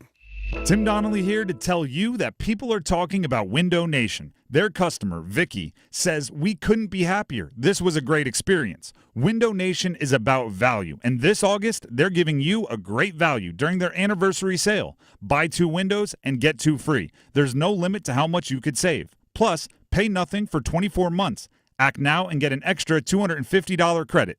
Hurry, sale ends August 31st, so schedule a fast in-home estimate right now at 866-90NATION or visit windownation.com. Why choose a Sleep Number smart bed? Can I make my side softer? Can I make my side firmer whenever I want? Can we sleep cooler? Sleep Number does that. Cools up to 8 times faster and lets you choose your ideal comfort on either side. 94% of Sleep Number smart sleepers report better sleep. And now, save 40% on the Sleep Number limited edition smart bed. Plus, free home delivery on select smart beds when you add an adjustable base. To find a store near you, visit sleepnumber.com. Westwood One Sports presents this special update on the 2024 Summer Games. The defending world champions in beach volleyball, Sarah Hughes and Kelly Chang from the U.S., wrap up pool play with a straight sets win over Svenja Mueller and Sinja Tillman from Germany. Hughes and Chang 3-0. They're on to the knockout round. Indoors, the U.S. men's volleyball team puts away Japan 3-1 to win their pool and advance to the quarterfinals. Team USA clinching a top 3 seed. Closing in on the end of group play in men's basketball, Franz Wagner in Germany knock off Victor Wembanyama in France, 85-71. Wagner, 26 points. Giannis Antetokounmpo in Greece pick up their first win, 77-71 over Australia. Giannis had 20. And Canada is now 3-0 after beating Spain, 88-85. Shai Gilgeous-Alexander with 20 points. Team USA matches up with Puerto Rico tomorrow morning. With this Summer Games update, I'm Ted Emmerich, Westwood One Sports. Traveling, volunteering, spending time with family. What's your retirement look like? With income planning from Fidelity Wealth Management, a dedicated advisor can help you grow and protect your wealth. They'll look at your full financial picture and help you create a flexible strategy that considers things like market conditions and healthcare expenses, so you can stop worrying about the future and enjoy whatever comes next. Visit fidelity.com/income planning. Investment minimums apply. Fidelity Brokerage Services, member NYSE, SIPC. How Power comes in many forms. The beloved power nap, the enviable power couple, the celebrated power hitter. But around here, Kohl's Cash is power. And if you earned it recently, it's time for your power trip to Kohl's. Will you redeem your Kohl's Cash on those Adidas sneakers you've been eyeing? Will you flex at the block party with that new ice cream maker? Will you replace your kids' favorite shorts because they outgrew them again? Paris Summer Games updates on 99.9 The Fan are brought to you by North Carolina FC. Get your tickets today at northcarolinafc.com.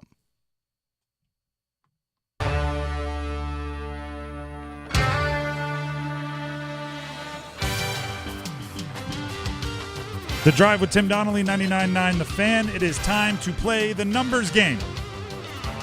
The contestants for today, Sanford and Zebulon, which, I mean, that's going to be tough for me to keep track of. You got this. Jake in Raleigh is the other contestant, and they are competing for tickets to see Train with REO Speedwagon at Coastal Credit Union Music Park on August 9th. We'll start with Sanford. Sanford, are you there? Yes, sir. All right. The question to see who goes first is, what are you most looking forward to about this upcoming weekend, but has to be sports related? Seeing some preseason football. Okay, well, you're a little early. That's next weekend, but we'll see. It still might be the right answer here. We'll go to. There was a game last night, so maybe you're rewatching it. Jake and Raleigh, are you there? Yeah, can you hear me? Yep, I can hear you just fine. What are you looking forward to most about this upcoming weekend, but keep it sports related? Going to the beach and playing Frisbee and then watching the Olympics. Sounds like a solid day. Nice little afternoon. Maybe we'll go to Bed Bath & Beyond. Don't know if we'll have time. Jake, you get to go first. Don't worry, though, Sanford. You'll have your shot to win the tickets. You're just going to have to go second. Jake, you ready to pick your category? Yeah. All right. We have NFL A Game, all players whose first name starts with the letter A. NFL Initial Thoughts, all players whose first names are initials. NBA Current Players Only, or NHL Canes and Whalers Only? Let's go NHL Canes. NHL Canes and Whalers Only. I will give you the team and the player. I will give you the team, even though we know the team in this category, just because we need the timing to be fair with the other categories. I'll give you the team and the player. Give me the jersey number as quickly as you can. 30 seconds on the clock. You have one pass if you need it. Any questions before we get started? Let's do it. Let's do it. Your time will start when you hear the horn. Brett Pesci, Carolina Hurricanes. 22. Correct. Nino Niederreiter, Carolina Hurricanes. 42. Incorrect. Craig Adams, Carolina Hurricanes. 9. Incorrect. Nino Niederreiter, Carolina Hurricanes. Oh, man. 16. Incorrect. Craig Adams, Carolina Hurricanes. Let's pass. Radek Dvorak, Carolina Hurricanes. Oh, man. You forgot about the pass until it was a little too late. You were struggling through Niederreiter, who wears number 21, and Craig Adams, we would have accepted 27 or 28. He wore both. And Dvorak, for those of you playing at home, right up at the buzzer, number 18. You did get Brett Pesci. You said it as if it was a question, but you did get it. You went with 22, but it still counts. So you have one. We'll see if it holds up. Go ahead and hang on the line, all right? All right. That brings us to Sanford and Zebulon. Sanford, are you there? Yep.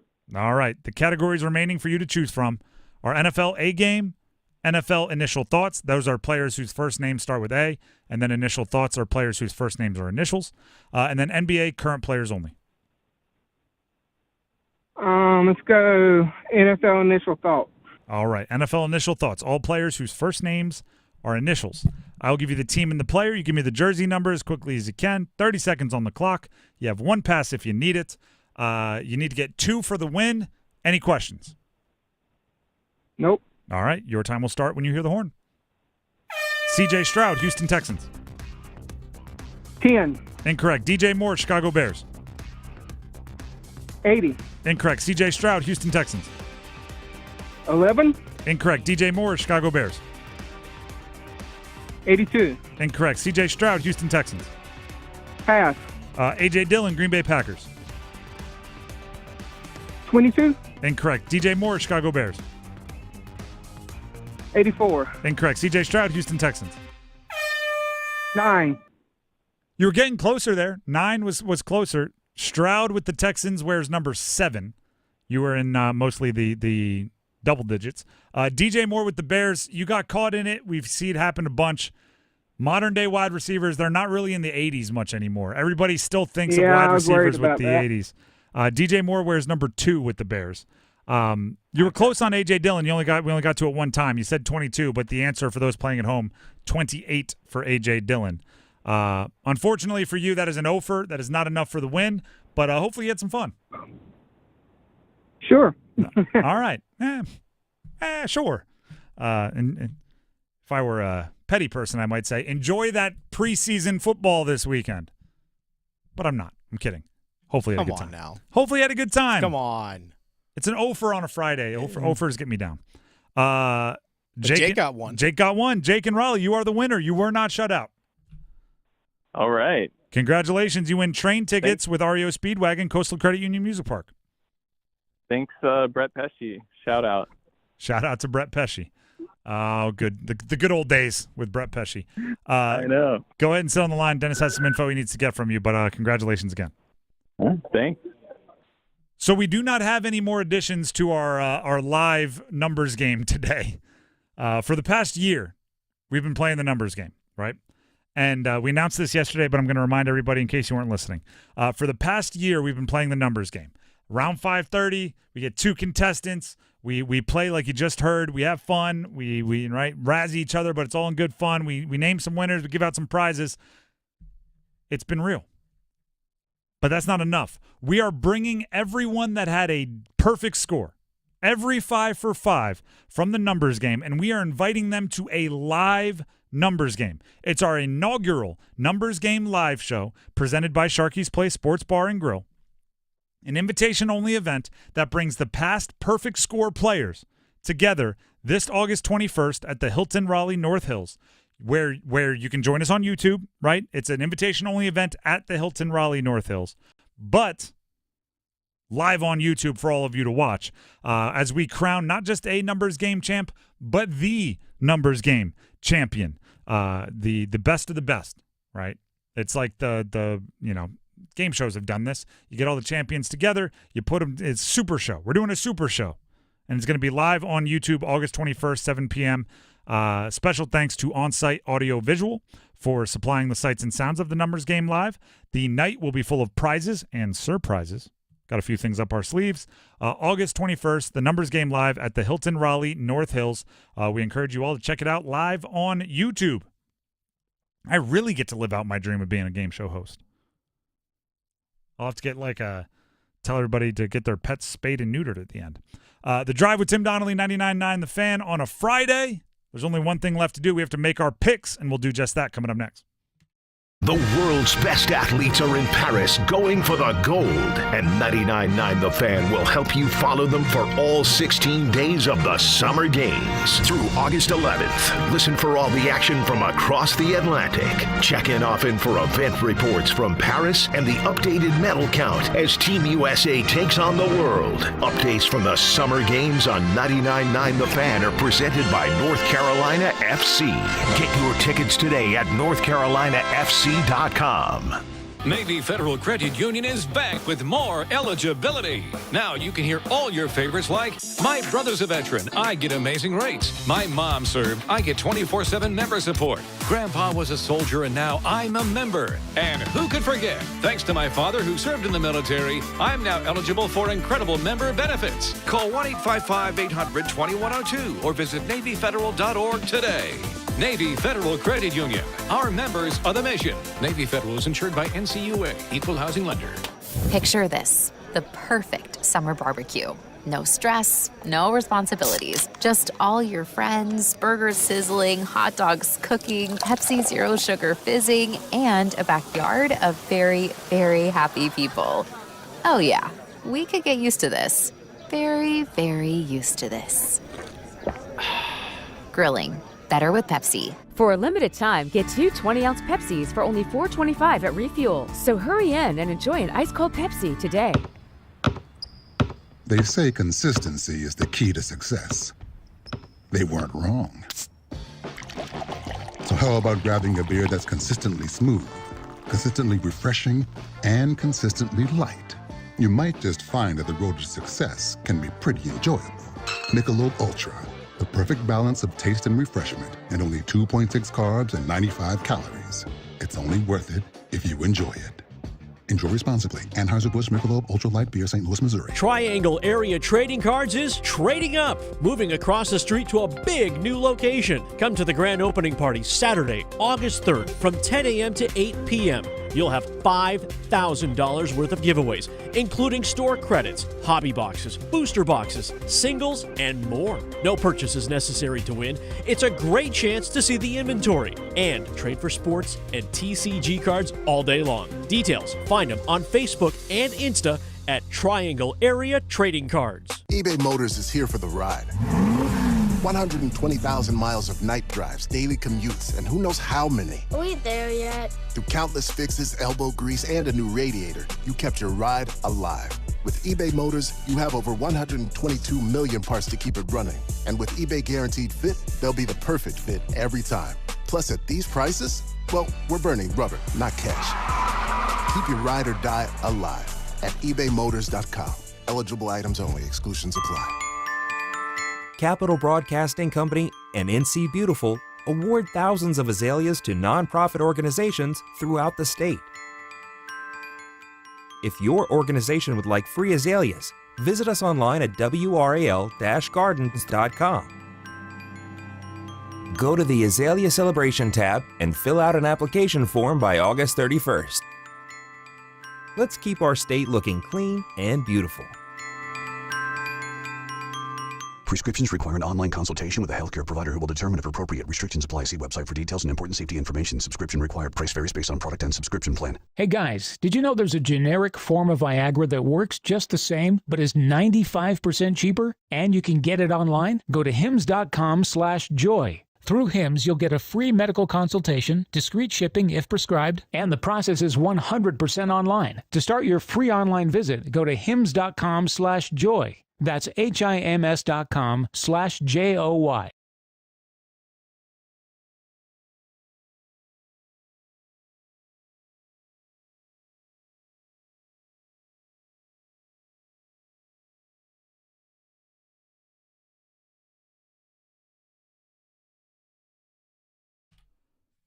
The Drive with Tim Donnelly, 99.9 The Fan.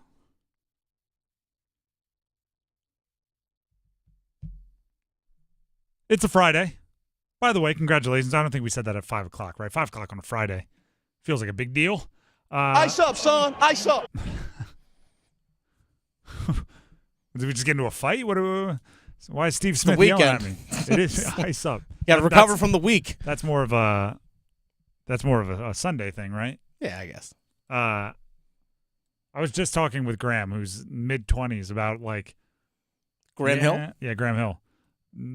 About hitting that time where, suddenly the hangovers and stuff last a little bit longer than they used to. Mid-20s, you still think you got it. It's sneaking up on you. The Drive with Tim Donnelly, 99.9 The Fan. Fridays, around this time, we make our picks. Dennis, lead the way. There we go. All right, let's get right into it. USA versus Japan, women's soccer, quarterfinals, Olympics, tomorrow. Shout out to... I think it's a 9 a.m. match. Is it 9 a.m. there or 9 a.m. here? Like 9 a.m. Eastern. Okay. Shout out to... I keep forgetting their names. Trinity Rodman is one of them. There's this trio. Sophia Smith and Mallory Swanson. There you go. They're awesome. And it's like every game there's like, we got 4 goals. They scored all 4 and assisted on all 4. It's just these 3. I think you bring in Lynn Williams off the bench, who's like, I think the leading scorer in NWSL history, played for the Courage for a long time. There you go. Stud. So yeah, I'm taking Team USA on the backs of their, I don't know, attacking forwards that are kind of establishing themselves. By the way, get to know them. Like, I don't know their names off the top other than Trinity Rodman. I should get to know them, because if we know anything about women's soccer in the United States, they come in waves, like these eras, and then they stay around forever, right? There's like that Christine Lilly, Julie Foudy, Mia Hamm. They're around for a decade plus. Then there's Abby Wambach and that group, a decade plus. Not Alex Morgan. They're just passing it off to this group, and I think this group is going to be A-OK carrying that torch. So give me the United States to beat Japan. By the way, it's going to be pretty difficult for me to pick against the United States in the Olympics, but I'll do my best to justify whichever pick I do make. What do we got next?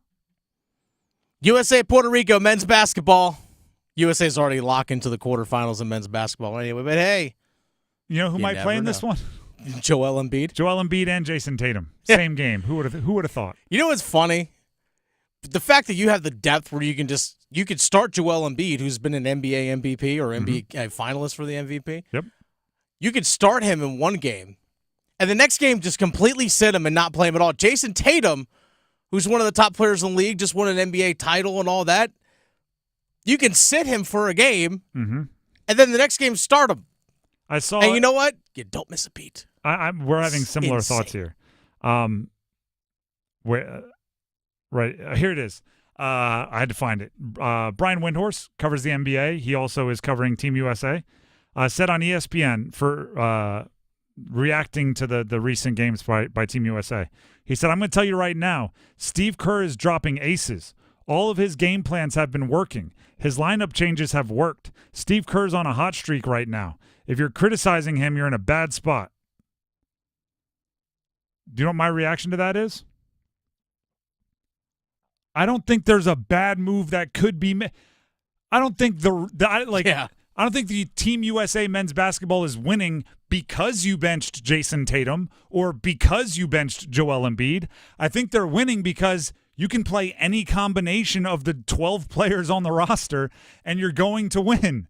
It's like, he had him eat eggs this morning and with bacon. That's why they won. It's like, yeah, there you go. They were going to win regardless of what Steve Kerr tells them in the timeouts. Butcher cut bacon, and it's like, look at this. Every move he makes, they win. I'm like, yeah, if you took the Carolina Panthers and played them against the Raleigh Pop Warner, you wouldn't need to call great plays to win the game, right? And I'm not saying that Team USA is a pro team to the rest of the world being Pop Warner, but I'm saying, I think you probably would have won those games if you played Jason Tatum and Joel Embiid too. It's not some great schematic decision to bench all NBA first teamers. What a genius. No, they're really good. And who are they playing, Puerto Rico? I did see they want to be the number 1 seed, which you'd have to win out in pool play to do, even though they've already punched their ticket to the knockout rounds. So yeah, they're gonna win probably by between 15 and 20 points. By the side note, I saw Rudy Fernandez retired. Rudy Fernandez played in the NBA for a while, but is an absolute legend in international basketball. Spain and all the Gasol brother years where Spain was the biggest rival of Team USA. The game where Kobe ran through Pau Gasol's chest to start it, all of that. Back in 2008, the Redeem team. None of that happens if Rudy Fernandez isn't good enough on the perimeter to make the United States kind of play honest, at least. So good to see him retire. Bet you thought I was going to say something nice. Get him out of international play. I want the United States to win. All right, let's go. We're going to stay on the hardwood. USA Germany women's basketball. U.S. women's basketball team in the Olympics has won roughly around 60 straight. I was going to say, give or take about 3 or 4 games. I'm sure at some point, just like with the men, that streak will end. I don't think it'll be to Germany, though. I don't know why. I don't get the feeling that it's going to happen to Germany. How about Don Staley? By the way, I'm picking Team USA. How about Don Staley saying that if they were making the decision now, Caitlin Clark would have been in much better consideration to make the Olympic team? I don't know what changed there. I think you either got to stick to your guns and say, no, we took the vets, or you gotta lie and stick to your guns and say we took the vets, or you got to take her the first time. It's a weird thing to flip-flop now as if some kind of consolation. But no, Team USA, they don't need any of them. It's similar to the men. They could have brought probably 30 different women from the WNBA, and any combination would have won. Yeah, it's one of those things where it's just kind of like, yeah, they're just better than you. It's still fun to watch. When it's on, if I'm clicking through, I'm watching. I will say this. Asia Wilson's been a beast. I will say this. When I was watching when U.S. played their opening game against Serbia. Mm-hmm. Both, right? Men and women played Serbia. I think so. But when I was watching the men's team play against Serbia, because okay, I enjoy watching Nikola Jokic play, but just the European style of basketball really is fun to watch because we're so used to in the U.S. guys playing above the rim and really fast and explosive, but the skill and the finesse that they played with, I really enjoyed how they played. It's really is a fun brand of basketball to watch. Agreed.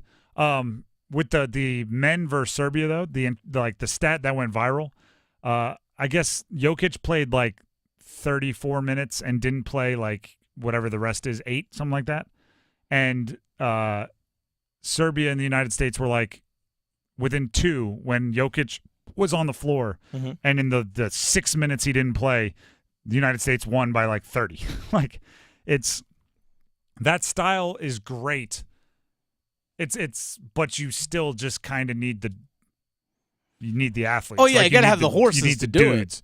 So when they have Jokic out there, just one, they're very close. But as soon as they get that one NBA guy off the floor, it's a tough look. It's a bit Sandlotty, right? Meaning Jokic is Benny the Jet. Mm-hmm. You take Benny the Jet off the Sandlot, you got a lot of role players. You don't have any stars. Yeah, Squints isn't carrying. I mean, yeah. I mean, he's a copier, literally. I mean, Nunez, he threw heaters. Ham's more of a Draymond Green. He's like the emotional heart, but he's not the best player. He knocked it out of the park, though. Give me that one. Call a shot. All right, the last one here.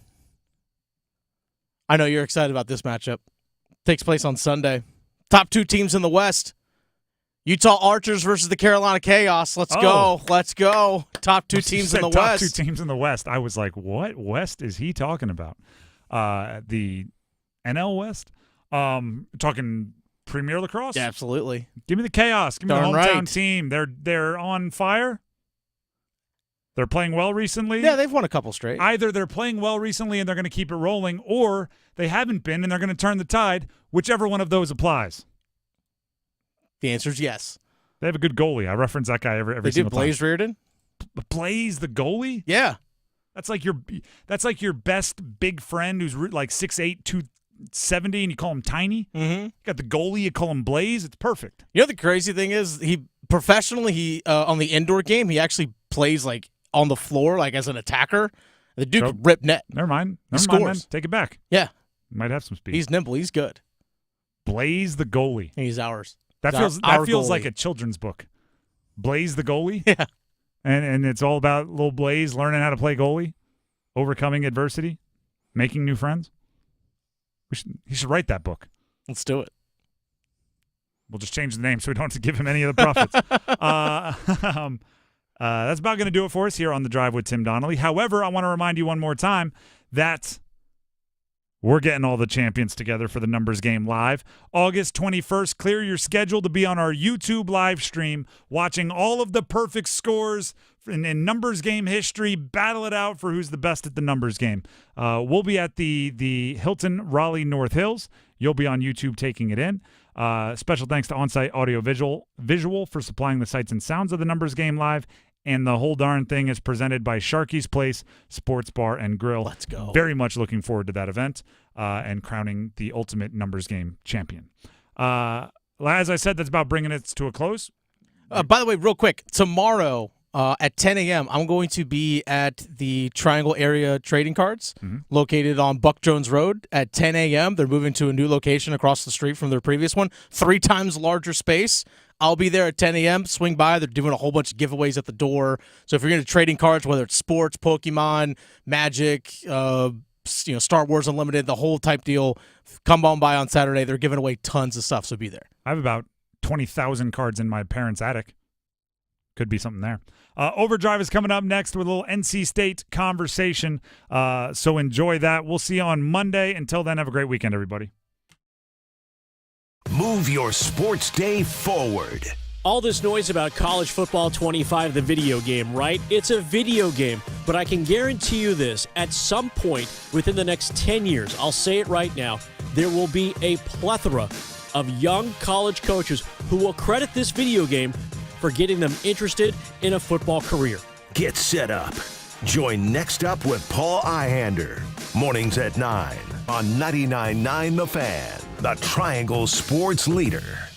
Hey, John, why so glum? I just got let go. The company's downsizing. This is the third time in the last 2 years. I'm done with this. Have you thought about My Computer Career? I've heard they can train you for a career in IT in just a few months, including cybersecurity and the basics of AI. And you don't need prior training or experience. Now that's a recession-resistant career. Wow, thanks. I'll check them out. Go to mycomputercareer.edu and take the free career evaluation. mycomputercareer.edu. Financial aid is available for qualified students, including the GI Bill. See if you're a winner every night. Watch live lottery drawings on WRAL-TV's 11 o'clock news. That's right, Carolina Pick 3, Carolina Pick 4, and Carolina Cash 5 numbers every night on WRAL-TV's 11 o'clock news. See if you're a winner before you go off to bed. Get your lottery numbers live every night. North Carolina Education Lottery. Only on WRAL-TV's 11 o'clock news.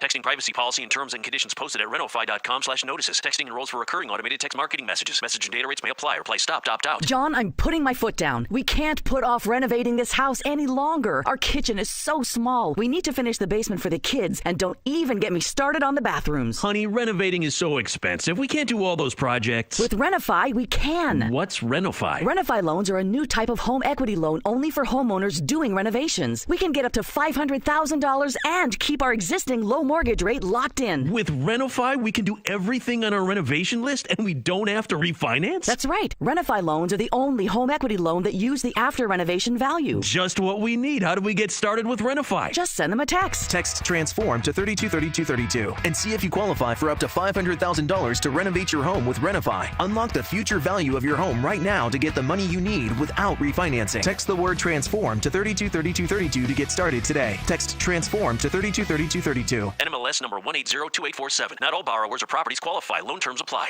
Theater Raleigh presents Bull Durham, a new musical playing Reynolds Industries Theater in Durham, September 10th through the 22nd. Based on the classic movie, follow Crash Davis and his Durham Bulls story in a new genre. Details and ticket info at theaterraleigh.com. Welcome to Staples. My son's teacher emailed his back-to-school list. He needs crayons and comp books. With Staples Hot Deals, you'll find super low prices on hundreds of items for school. Oh, now they're saying he needs folders and glue. You got it. And markers? Of course. Oh, geez. Can we get a card, please? Save big on back to school with Staples Hot Deals. Right now, 24-pack Crayola crayons and comp books are only 45 cents each at Staples. Ends 9/14, in-store only, limit 10. Prices valid in select stores. Visit staples.com/stores/school deals. Prescriptions require an online consultation with a healthcare provider who will determine if appropriate. Restrictions apply. See website for details and important safety information. Subscription required. Price varies based on product and subscription plan. Hey guys, did you know there's a generic form of Viagra that works just the same, but is 95%